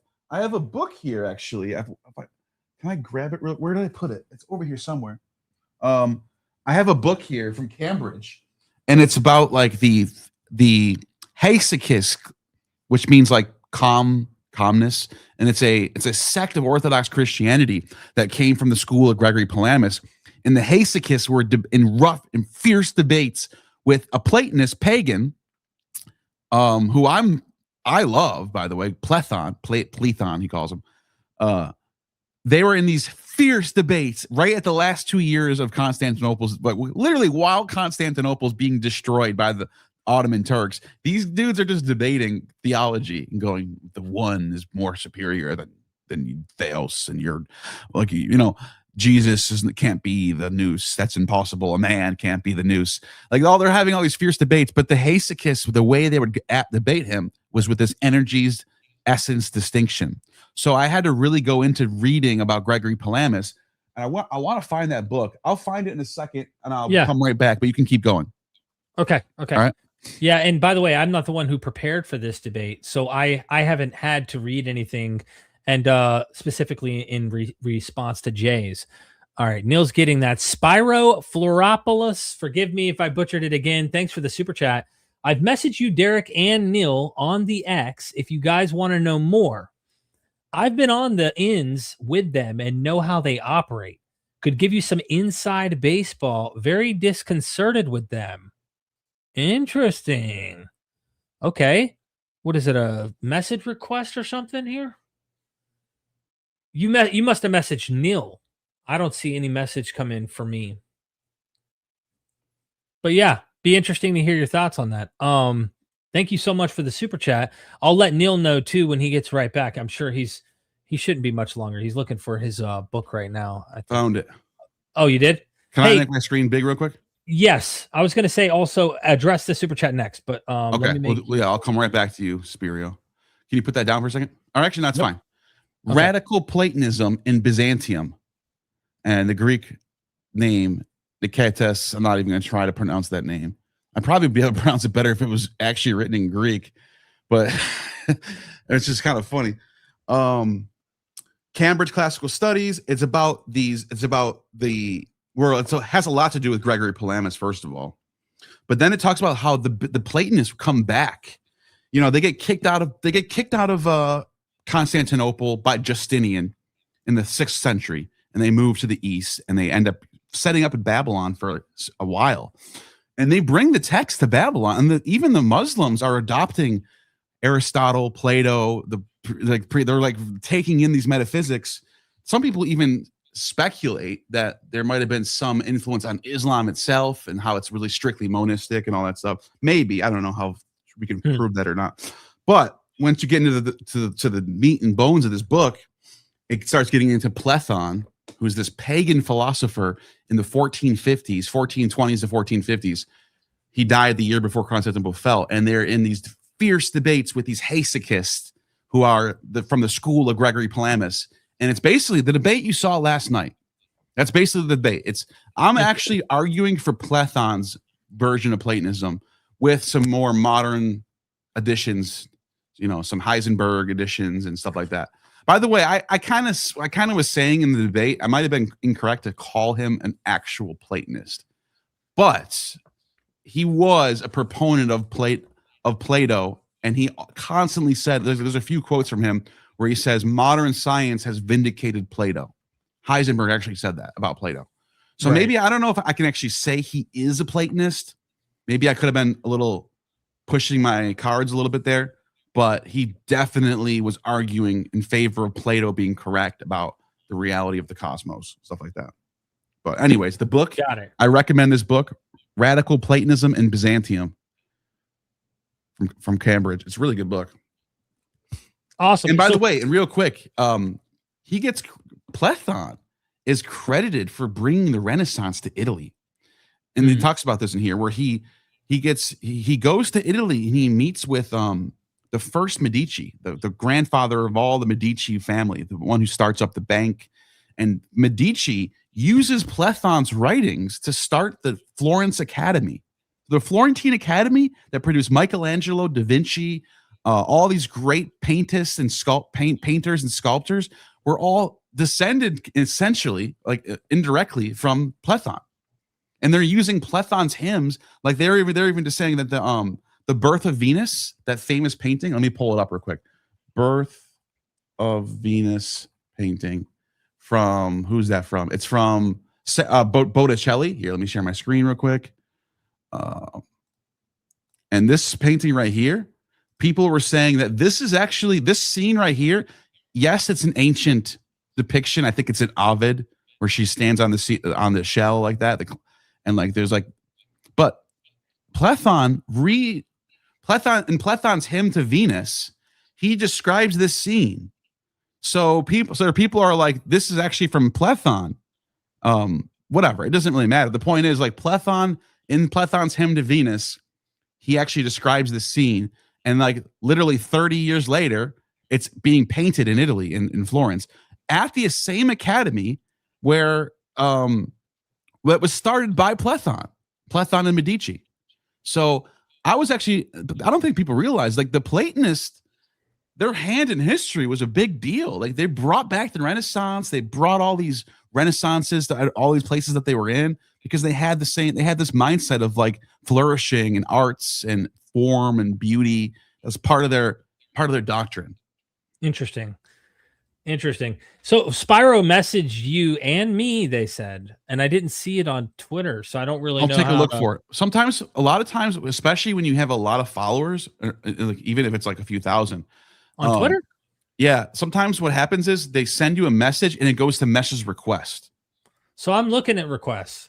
Oh, there he Yeah. is. Okay, See? okay. Told you. Is that where it was? Cool. Yeah. Yeah, I told you. So I'm gonna have to check my message request and we'll respond to you in a little bit. Gotcha. Okay. So yeah, so he wrote me. I'll respond. Okay, I see Yeah. it. I see it. Appreciate now. that. Cool. I'm looking. Yeah, thank you so much, Spyro. I'm gonna hit you up and see what you got to offer, man. Because we'll probably be cooking some of this stuff as we go. I mean, it's a pretty big deal what you did last night, Neil. I want to keep going on the supers, but it's a pretty big deal what you did as someone who does not do that. It's not like your thing that you've been doing all along. That was pretty cool, to see you get in there and do that. So the real in television, thank you so much for the super chat. If Jay Dyer had a real debate with a real debater philosopher, he'd look even dumber than he did in this debate with Neil, the Jesus deception. Well, I mean, Alex Malpass is actually a philosopher. I don't know if he's a debater, but that one, it was almost hard to watch because it almost seemed like Alex was like, huh? What are you saying now? Are you saying I can't know things? Like I can't do things? Like what? It was like it was kind of interesting though, because I would like to see him actually debate someone who's like, I don't know, with the same sort of energy, who wants to win, but is also calling from a naturalist. No, Alex O'Connor. Alex O'Connor would be good. Yeah. As you mentioned, well, obviously, skeptic agnostic would be good, and debate zone, whatever his name is. Yeah, but deconstruction zone. I call them debate zone. I'm such an idiot. It's all good. So Steven and Justin would be good. Deconstruction zone can cover these issues, but again, it's Bible and prophecy and scripture that he's really, really good at. Yeah. I imagine philosophically, it would be having someone like Alex that would have to go into this. And, that would be probably because Alex is not has he even talked about precept before? Has he? I haven't heard him ever. As far as I know, maybe there's someone on. I haven't watched every video he's done, right? So I don't really know for sure. But yeah, thank you so much for that. If it's not Jay, it's not gay. Was it Blake? Thank you, Blake. Appreciate the super chat. Long nose dude 1546. Debating worldview seems pointless. It's like one guy saying, my God says beef is good. Another says, well, my God says beef is evil. Debating who's correct is restarted. Okay. You didn't hear that?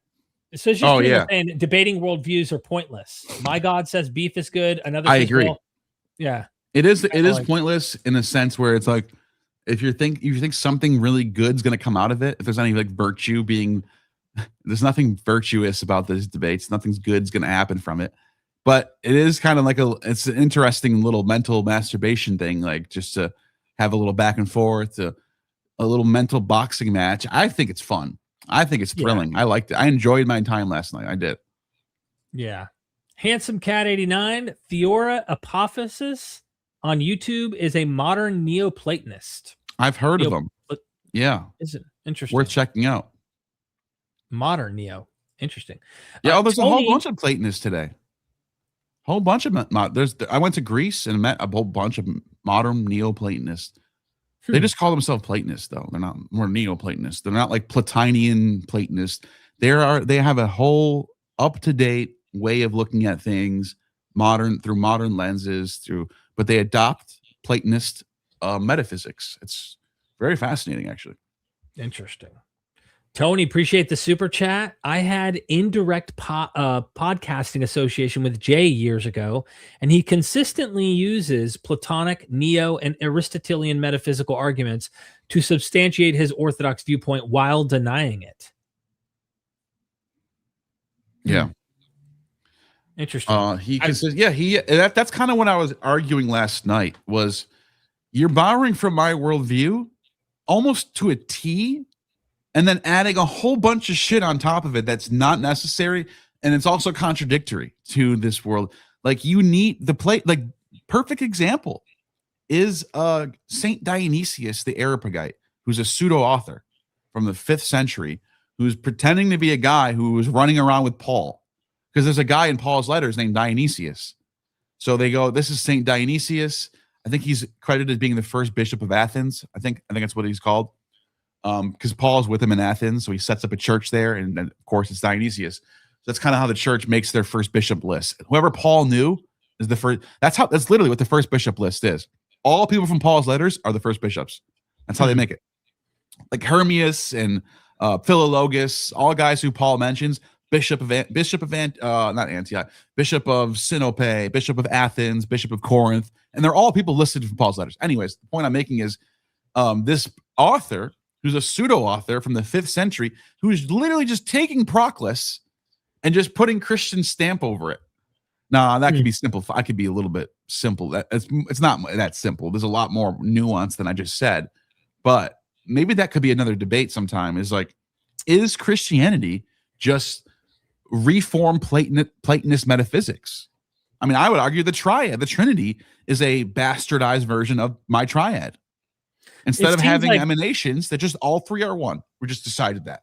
It's a strange middle Platonist Yahwistic cult is what it is. And it's trying to bring in baggage and scripture. But then it becomes Neoplatonist as time progresses. Right. Once you get to the 4th century Nicene Creed, now they're becoming Neoplaton. Now they're actually getting different. They're changing their doctrines. They're morphing. They're evolving. It's pretty interesting. Right. Yeah. The doctrine of theosis. That's middle. That's Neoplatonic. That the doctrine of going back, climbing up the ladder to get it closer to the one is literally called apotheosis. They just took the word apo out and just call it theosis. Is becoming one with God. It's the same doctrine, dude. I mean, I like it better than Protestantism. I do. Yeah. I enjoy Orthodox theology. I think it's well thought out. I think it's the best version of Christianity. I honestly think that. Catholicism too. I mean, I don't mind it. I think I get it. When I was in Athens and I was at the Pascha, which we call Easter, and I saw the people and I saw their emotions and I saw how serious they take this. So at midnight. So that we're going for 3 hours, reading Greek and hymns, and everyone's going like this, and they're all feeling it. They're all speaking Greek, and they're doing liturgy and homilies, and they're all singing, and the priest is doing liturgy, and they're all getting into it, and they're singing and all this great singing. They have a whole choir of men that are singing. And then at midnight, they shut all the lights off. It's completely dark. I'm like, whoa, I'm filming this. Because we had special access. We interviewed the priest for Stephen's channel. Stephen has it on the channel. I'm the one who filmed it. That was the next day, or the day before that, I think. But we filmed the Easter, and we filmed the interview between him and the Father Evangelos. Yeah.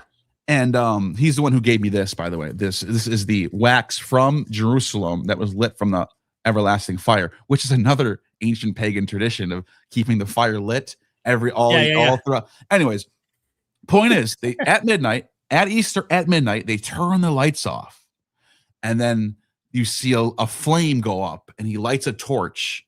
And I think they actually, if I'm not mistaken, Stephen might be able to verify this. They get the flame from Jerusalem. It's sent to Athens, and they go to every single church in Athens and give them a piece of that flame. And then they bring it to their churches, and they have the flame from Jerusalem. They bring it outside in a procession, and then they go, God is risen, and we are saved through him. They say this in Greek, Anastasi, and everyone, and then they're all crying. They're all like in tears and joy. And you know what it reminds me of? What? It reminds me of the Hilaria, when you learn about the Hilaria. Do you know this is it? Yes, the Addis festival. I was going to say, I feel like while you were describing that, like Heraclitus and his like these cults that are like thinking they're getting themselves cleansed by doing these rituals and shit. And he's like, dude, no, you're not cleansing yourself by the waters.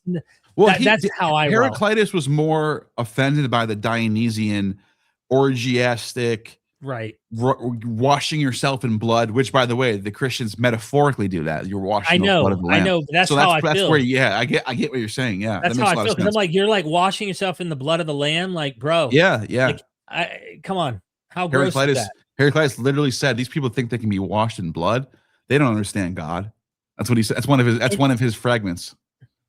Even if it is metaphor, it's like, okay, you took a practice that probably was real. It wasn't probably, it was real. And we see that not only with Attis, like you were talking about, but specifically the mother goddess, where the bull is sacrificed and the blood spills down through the crate, covering their sins, literally washing them in the blood of the bull, in Mithras and other particular Roman cults at the time. So it starts to get metaphorized. Anyway, you got a couple more supers. We should keep rocking.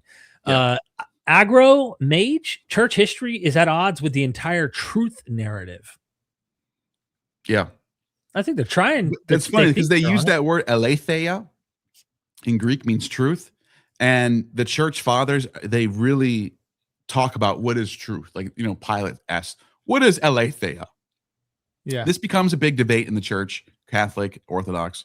And the Gnostics are big on this too. They're like, aletheia is one of the principles of the triad, blah, blah, blah, blah, blah. The church is aletheia. And that word actually means a, which means it's an alpha primitive. It means like without, like a regular, right? Or irregular. But anyways, you see what I'm saying? A, like you put an A in front of something, it makes it without, right? Mm-hmm. You get that? Okay. So A means without. Like atheist, right? Without God, right? Atheist. Yeah, perfect example. Atheist. I was just like blanking out. Atheist means without theism. Well, aletheia. Lethe means forgetfulness. Forget. So without forgetting. So it's literally like the word breaks down into just like not being able to, like being, it's like, I guess it's like being correct where it's never not correct. It's always right. It's always remembered this way. Like when I boil water at a certain degrees, we always remember it's this. We don't forget this. It's kind of like the breakdown of the etymology. Yeah. Thank you, Agro. Appreciate the super chat. The real in television's back again. Non-dual gnosis is the true import of Plato. The true meaning is the mystery of Eleusis, the eternal aspect of all things. Now, I think that would be more of a strict monism where everything is one and we're all just parts of the one trying to escape matter and become spiritual, something like that. I think that's how it's described. But yeah, that's an interesting perspective. Thank you so much. We've got Gnostic Academy in the house with a 20. Appreciate the super. The Bible is astrological. The ark equals Argo Navis. Dove equals Columba. The crow equals Corvus. Adam and Eve and the serpent equals Cepheus Cassiopeia. Is that how you say it? Cassiopeia? Yeah. And Draco. The tetramorph is the 4 fixed signs of the zodiac, and nobody arguing knows. Yep. Well said. Gnostic Academy right there. Thank you, Gnostic. Gnostic Informant would not be biased on your super chat, and that you're throwing him $20. You know what I'm saying? Ragman. By the way, Gnostic Academy jumped in last night on the debate. Oh, and, did they? Yeah, he was asked some tough questions on Jay and got Jay to get a little tripped up a little bit, I think. Interesting. I look, I tuned out once you guys, the back and forth kind of sizzled and it was late. You know what I'm saying? I tuned out. Most people did. I was in and out. I was watching a show and then the Crom God guy came on, all like totally juice head dude who was like funny, who was like, my God is true and he wants nothing but strength. How much can you bench, Jay? And he's like, why does that matter? Jay took it all serious. I'd have been like, bro, what the hell is this? You know? But his evidence for his God, clearly, you know. Yeah, I missed that part. Great job yesterday, brother. Thank you. Appreciate that. Absolutely. Good to see you, by the way. Yeah, for real. Like I really. That's Makunda, right? Yeah, Makunda. Yeah, that's what I thought. We got to hook up with them soon. Yeah, let's do something soon. Let's make another video soon. Absolutely. Gnostic Academy back says, no, that wasn't me. Oh, was it so? Didn't he call him? Wasn't he saying Gnostic Academy on his thing? Or maybe it was something else. Okay. Well, appreciate the super chat either way. Yeah. So someone, it was Gnostic something else. Okay, you're right. It wasn't. Yeah, it was a different Gnostic. Yeah. It's crazy, bro. It's crazy. Okay. Are we wanting to play the 3-in-1 thing? I kind of want to jump ahead. Skip ahead. The back and forth was. That's so fun. look, Yeah. I think a thorough review. Let's skip over to the back and forth. Let's do it. I just think the 3-in-1 Schools of philosophy. Oop. Can you hear that? Yes, you can skip ahead to three when we had the back and as soon as the back and forth starts. Yeah, I'm wondering where that is. Let's see. I think it should be at the 2-hour mark. Oh, here it is. When he pulls the 1 hour paper up, bro. Oh, okay. When okay, he okay, does you're that, right. come on, bro. You Oh, know it was that shit. early on, huh? It was that early, bro. Here we go. Destructive chaos realm down here because they have oppositional characteristics. Now you can say and assert No, this that isn't they it. have a similarity and they share in each other, but you It's don't about to have happen. an argument for that. No, other than to keep we're not having a asserting that back it and is forth so. right now. You He's seem to- still talking. it- It's 1 hour in. It's 1 hour in. Is it? Are you Yeah. sure, bro? No, Okay, 'cause I thought watch. he- She's gonna bring up his thing again. Okay. Keep going. He took his jacket off. I'm still now. talking. I'm still talking. He's still listening. Keep going. Keep going. Got it. You got it. Okay, There it yeah, is. this- Okay, this- now this- we can start there. Was the mod. It's your There we guys' go. job to do the debating. With that, floor is open. Are we going to go like back and forth with any time or just? No time on this one. Just Okay. open floor.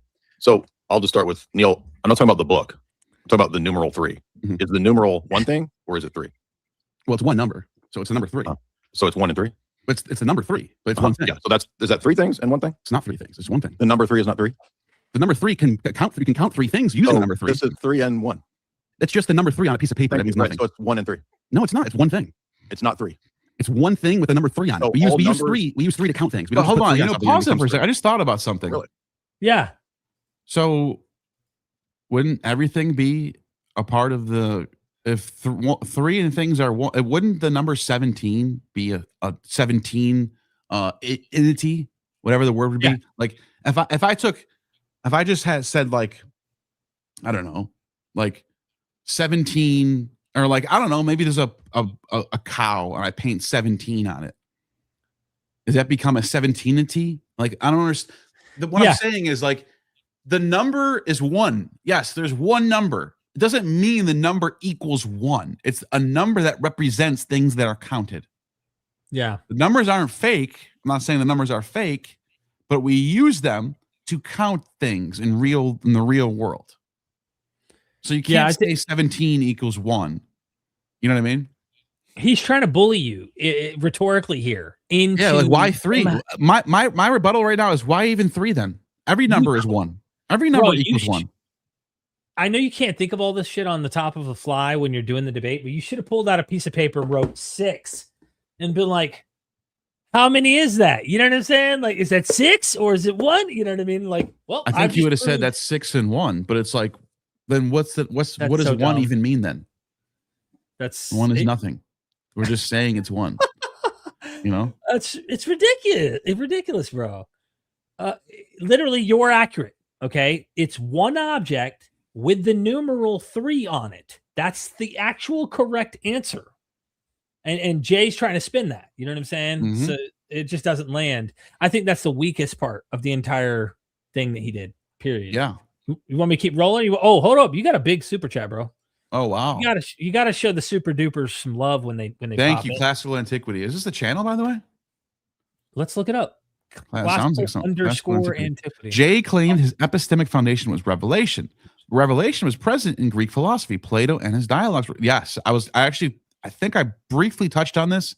If not, I really meant to bring this up. We believe in revelation too. We all have the ability to be revealed things. Plato was revealed things. Aristotle was revealed the laws of logic. We don't confine it to scripture. Revelation can go, and then someone say, well, everyone claims to reveal stuff. How do you know if it's true? With predictive success. If it matches up with reality. That's it. Mhm.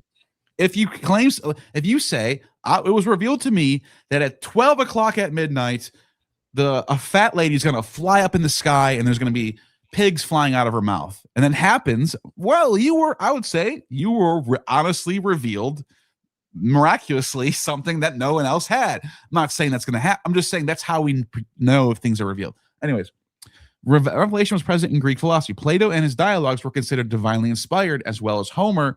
Porphyry wrote a mostly lost work, Philosophy from Oracles. Yes, absolutely. The Oracle of Delphi was a huge deal. Herodotus tells the story of the king of Lydians, Croesus, who was going to war with the Persians.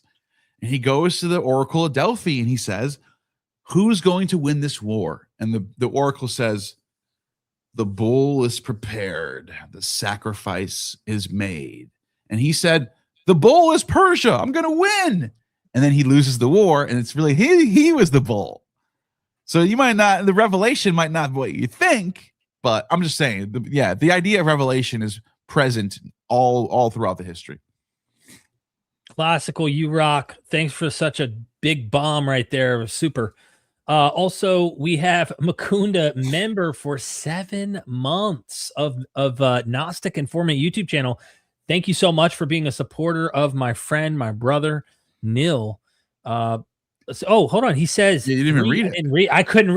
I thought it was just dropping a little member thing. 3 is a symbol for 1 + 1 + 1. Absolutely. Or 3 times 1, which would be the same 1 + 1 + 1. Or 9 divided by 3. Right. So yeah. So yeah, it's a symbol. It can equal a lot of things. It can be a symbol for a lot of things, but it's ultimately a measurement or how we measure things in the real world, how we measure things, or in the metaphysical world. Both. I saw that. I did peek. There was a caller in, like, callers later trying to say there's 30-something million cells in your body or some crap like that. Yeah, those are all parts of me. Those are all one meal. You drop that in the last second. Yep, those are parts. You know what I mean? Like, yeah. And here's the thing: if you want to measure metaphysical things with numbers, if you can just you have to be logical still, because we're using argumentation. We're trying to convince each other of coherency. If I just say, well, in my worldview, God can bend logic and say 3 is 1. Well, then why should I be convinced if you're not being coherent to me? You're just saying things to make it so. So I also when you're making metaphysical arguments, you still have to be logical. You can't just say God is beyond logic, because it's not. Then logic is pointless. It's meaningless anymore. The debate's over. I'll just say whatever I want and just say God is beyond it. The other interesting thing, and you and me like history, we like studying the development of ideas, is you'll see a lot of Christians use this idea of the 2 powers in heaven. They like to talk about an angel of the Lord and the Lord. But where are the 3 powers in heaven? Why is it always 2? And you know what I'm saying? Like, help me out here. You snuck in a third buddy. You know what I'm saying? Yeah, because they use the Platonic mediator, which is the spirit that intermediates between the dyad. That's how you. Right. And this is exactly what the Neoplatonic triad was: the one and the nous, Zeus and Apollo. But then there's the intermediary spirit that goes back and forth, and it's more fluctuating, and that's Dionysus, and that makes a triad. It makes a trinity. That's what they're literally using that to make their trinity. But they do it. They just do it. They just make them all one. Why? Because the Neoplatonists didn't care about monotheism. They didn't have to make sense of the Old Testament, whereas the Christians have to somehow account for the Old Testament God being one. All throughout the Old Testament, it says God is one, God is one, God is only one. So they have to make that fit the model. So what do? They come up with a model that says, well, these 3 are actually just one. Problem solved. Yeah. So that's it. That's why the Neoplatonic triad doesn't say these 3 are one. They say these 2 are emanations from the one. They have the same essence, but they have their different parts. They're adopting that, but they're just making it. They're just going a little more radical with it. Thank you, Mukunda. Did you want to keep reviewing some of this 3 and 1? Yeah, we can just continue on the 3 versus 1 thing that we were just on, and then we can close out in, like, what? I don't know, half hour, something like that. We can, yeah. It's up to you. Let me pop it up.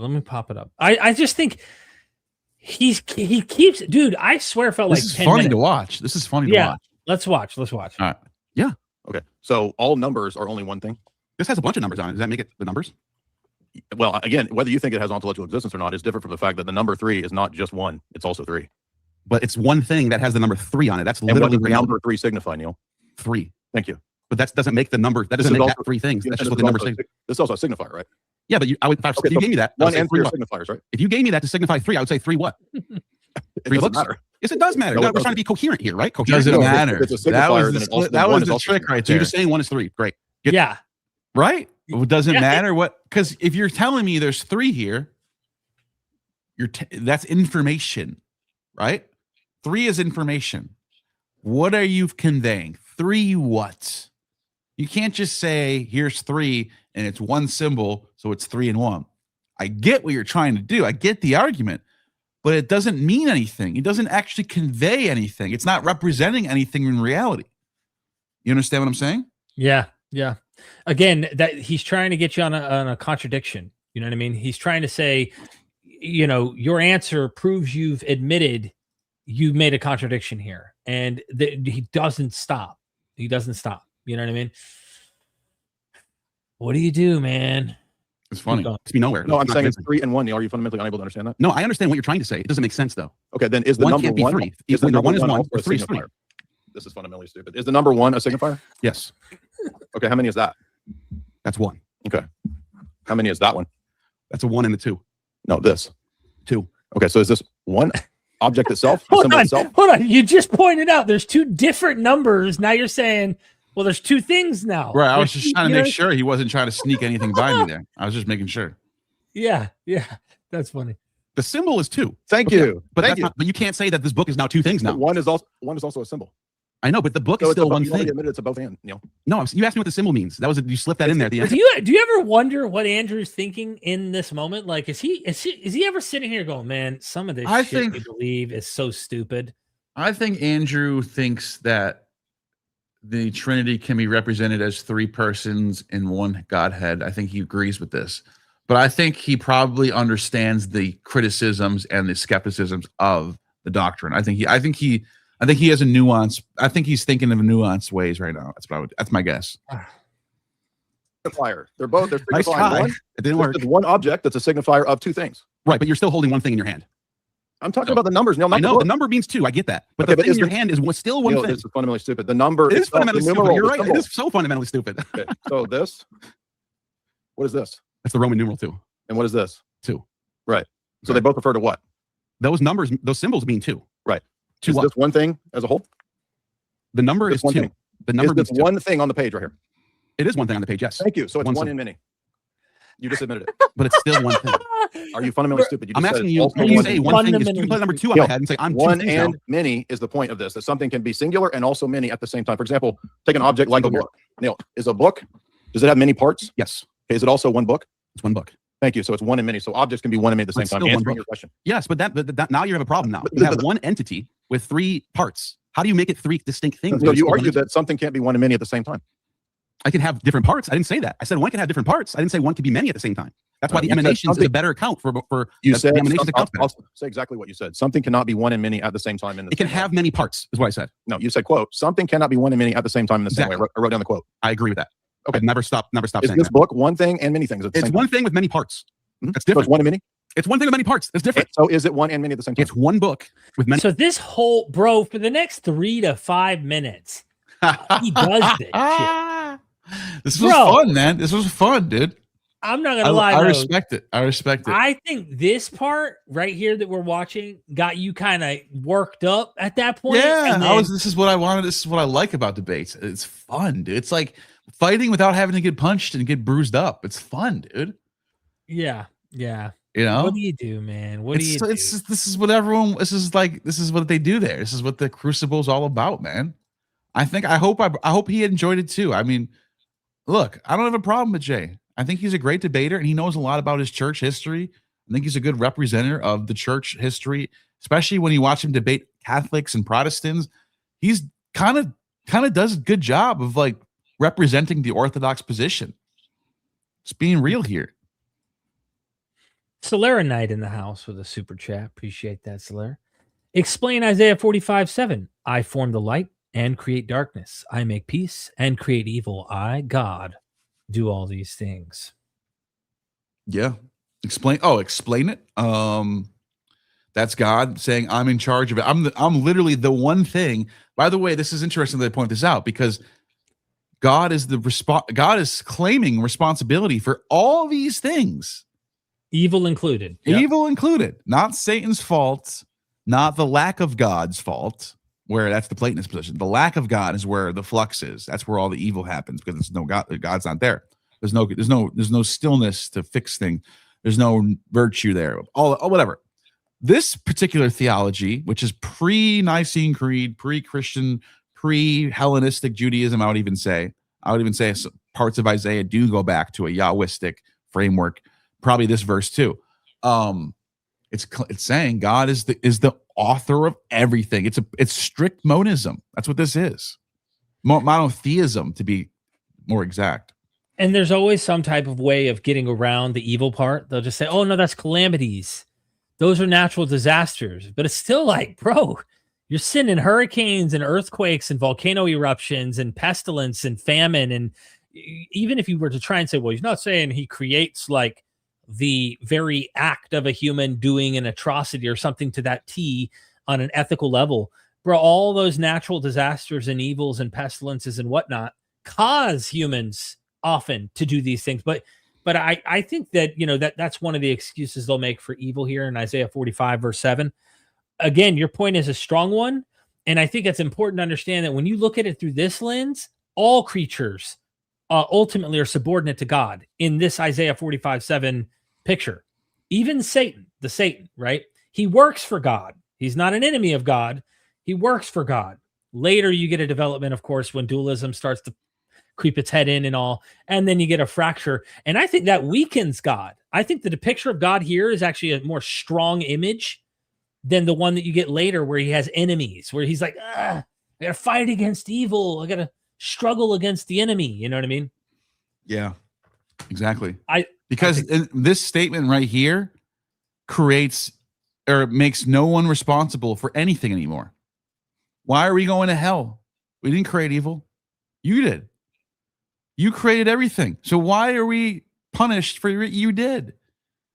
This is like, this would have been a great verse to pull out. And obviously you could have a response to it, but I should have had this one on my back pocket saying, look, your God says he forms the light, creates the darkness, makes peace, creates evil. He does all these things. Why should I even care then? I'm just going along with his own. This is like deism now in a way. No, like a personal deism. Personal God who's a deistic, who just controls everything. We're just robots. I mean, you can almost see why Calvinists become a thing. Well, that's because exactly of verses like this. I became a Calvinist because a lot of reasons I started to think through that lens to make sense of things. It's the final. You're taking it to its logical end. The Bible. You go, whoa. The more I think about this, he's in control of everything. I'm just a vessel. I went with the passages. See, that's the thing with Arminianism and Calvinism and you name it, right? Pelagianism, whatever version of theology, they're always trying to systematize. And I think that's what critical scholarship has identified as one of the most important aspects of scholarship today. It's not the Dead Sea Scrolls. It's not the Nag Hammadi library. It's not the next manuscript we find, which might blow our brains. It honestly is the fact that the scriptures we're reading right now are not written by one person. They're not one book. It's not one story. And once you see that, you can parse through and realize, okay, authors aren't agreeing with each other. There are contradictions. There are problems. Let's actually deal with this issue. That's probably the greatest discovery due to critical scholarship. And that was something I think Bart Ehrman brought up in his last lecture, actually, at Chapel Hill. He's like, the greatest discovery is not this, it's not that. It's really figuring out that we're not reading one book, one story. But yeah, there's all sorts of crazy stuff that comes with Calvinism, bro. You got to swallow some big pills in order to make it fit. Yeah, you really do. Bro, one of the things that happened inside was I was like, hold on, you mean I love people more than God? Meaning the people that God did not chose, right, to go to heaven, we chose some for damnation. I was like, I love them more? Yeah, he's supposed to be all love, all the source of love, but you love them more. That's weird. Yeah, like how can I have more love? It breaks your brain to think about something like that. It's so weird. Yeah, but like that's what this 2,000 years of all this apologetics has done. It's something so obviously not true and contradictory. It can just be explained away with a few little. That's anthropomorphic. Oh, your exegesis is your sola scriptura. You don't even know. You're a brain of that. Like, it's crazy how this is the logical end game for apologetics, where you just end up in this weird. Well, you don't know, so how do you know that? Well, I think that's why when my initial engagement, when you and I were on the stream with Andrew back in the day with Jim Bob, when we got into some of this stuff, he's like, and he does this with you when you bring up elephantine, how do you know this kind of stuff? It's why you have to compare methods, really, and they have to be consistent methods. That's in the debate for anyone who wants to go watch it. It's on Gnostic Informant's YouTube channel right now. But when you're actually trying to understand a piece of literature, it seems common sense. You would want to look at the literature at the time and compare it to that. And if it looks like it, if it acts like it, there's a lot of things you can create a checklist of method that makes it obvious that, hold on, why would I make this so different other than the bias I bring anachronistically to these texts? That's why that anthropomorphism card doesn't work. Yeah. It just, bro, you and me have been looking at Hittite shit. We've been looking at Canaanite stuff. We've been looking at Egyptian. We've been looking at, Northwest Arabian materials. We've been digging up the Balaam inscriptions. We've been checking out Mesopotamian stuff, Greek material, all that good stuff for a long time now. And we see commonality, not only commonality, but the same structures, motifs, themes. And that's why we go, it walks like a duck, talks like a duck. You're the one saying it isn't. Anyway. I agree. And that's basic the deductive reasoning that you're pointing out there. And it's correct. It doesn't always mean, like, for example, Charlie Kirk, what happened with Charlie Kirk, not to get into too many details, but there was a movie that came out in like 2000 something where a dude named Charlie Kirkland gets sniped right in the same spot. And there's a patsy, and there's a big conspiracy, and Israel and Palestine is involved, and it's up top. It's crazy so somebody 2,000 years from now can go, I don't think the Charlie Kirk thing actually happened. I think they fabricated this.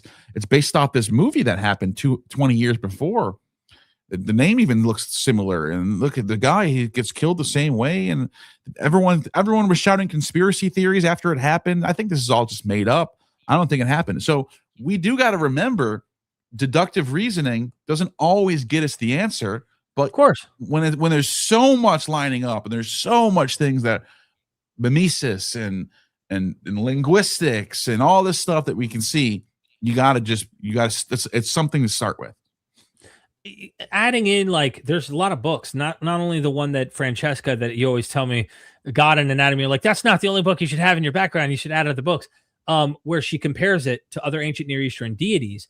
But there, Esther Hamori, other people have written on this, and they even the artistic depictions of deities on the archaeological evidence, how Yahweh is depicted in Quintillata Druid, how Yahweh is depicted in the Southeast Asia at the time on inscriptions before you have this don't have images of Yahweh. There were images of Yahweh, and you also have images of other gods. So you see the artistic archaeological evidence backing it up, the linguistic arguments, the same linguistic structures and depictions of the gods, their behaviors, and interesting cues that Asherah showing up in the biblical tradition when we know Yahweh had an Asherah, Quintillata Druid, other places indicate this stuff. So it's like, we know he had a wife, right? There's all sorts of stuff. So that when you start to do real scholarship and look at this material, you're not playing games doing mental masturbation post Plato to make sense of your tradition.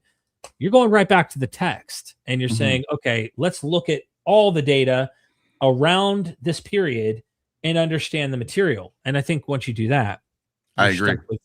You're stuck with a conclusion that I think yeah, falsifies your later assumptions, Yeah, man. I mean, if you want to, we can always review more later if you want, or something. If you want to. Yeah, we can. I just was talking until you got another super, bro, but it's all good, man. Oh, really? Yeah, I was just waiting. No. I was just. Oh, yeah, no. I was okay. No, that's fine. So, all right. Summing up, for now, maybe we revisit it. At the end of the day, how do you think you did, Neil? Overall, I think I did good as I could have done. Obviously, there's not a single clip anywhere on the internet where someone got Jay Dyer to say, yes, you just convinced me. I changed my mind. It's not going to happen. He's never going to do that. He's good at sticking his ground and playing and just staying on the offense. He knows what he's doing. He knows how to debate. with that being said, I think I did as good as I can. I laid out my arguments, laid out my worldview without any inconsistencies, in my opinion. I didn't think I was anything incoherent about my worldview as far as my metaphysical arguments. Nothing was incoherent. And then I pointed out incoherent things about his worldview. I don't think he ever pointed out any incoherent things in my worldview. And then nothing major, nothing that was like, you said this is impossible. He was trying to, but I don't, nothing that I can say, he got me, man. But the only thing he really got me on was trying to say, how do you know that? How do you know that? How do you know that? And look, you can call it a tu quoque fallacy, but he has the same problem. We all have the same problem. We're all finite beings. None of us are omniscient. That's why aporia was an official, maybe not doctrine, but it was something that people recognize in the ancient, especially Platonic academy. We don't know the truth to everything. That's why we debate. That's why we argue. That's why we get into Socratic dialogue. We're trying to discover what the truth is. Things like virtues, things like what laws should be, things like ethics. They're just, you can say God handed these things down and here it is right here. But really though, if I can point to contradictions in them, then is it really is it really objective, or is it some subjective laws that people came up with and said God gave us this? So I think the better route is to debate things like laws and ethics rather than just assert that these are the objective ethics of reality that everyone should follow. So yeah, and this is one more question philosophically that I have, because yours starts with a 1. It doesn't have a trinity. It starts with a 1, and then you have to explain with emanations. He was trying to point out that this seems like a problem. How do you have a perfect 1, omniscient, all your omni, attributes, then end up emanating? What causes it to emanate? Because in that would cause it a defect. And I think, if I'm not mistaken, who is the philosopher? I think he's smuggling in that it's a defect. I don't know why I would agree with that. I would say, why can't it? The same way that your God decided that he wants to create the world and put life on it. Why? That's a stupid question. It just is. Honestly, that's the answer. The one wanted to make this cosmos. He wanted to share his goodness to other beings. That's it. That's just what happened. I don't really have to know why. I'm gonna plead the aporia fifth here. Got it. Just figured. No, it's a good question, but I just don't think I don't think he solves that either. Yeah, okay, here it is. Solera Knight. No, we got that one. It's this one. You got a super chat last minute. Nice. For free Timotheosis. Offerings work. Sacrifice works. Keep the old religion and you'll see it working in your life. It's more than just scholarship and philosophy.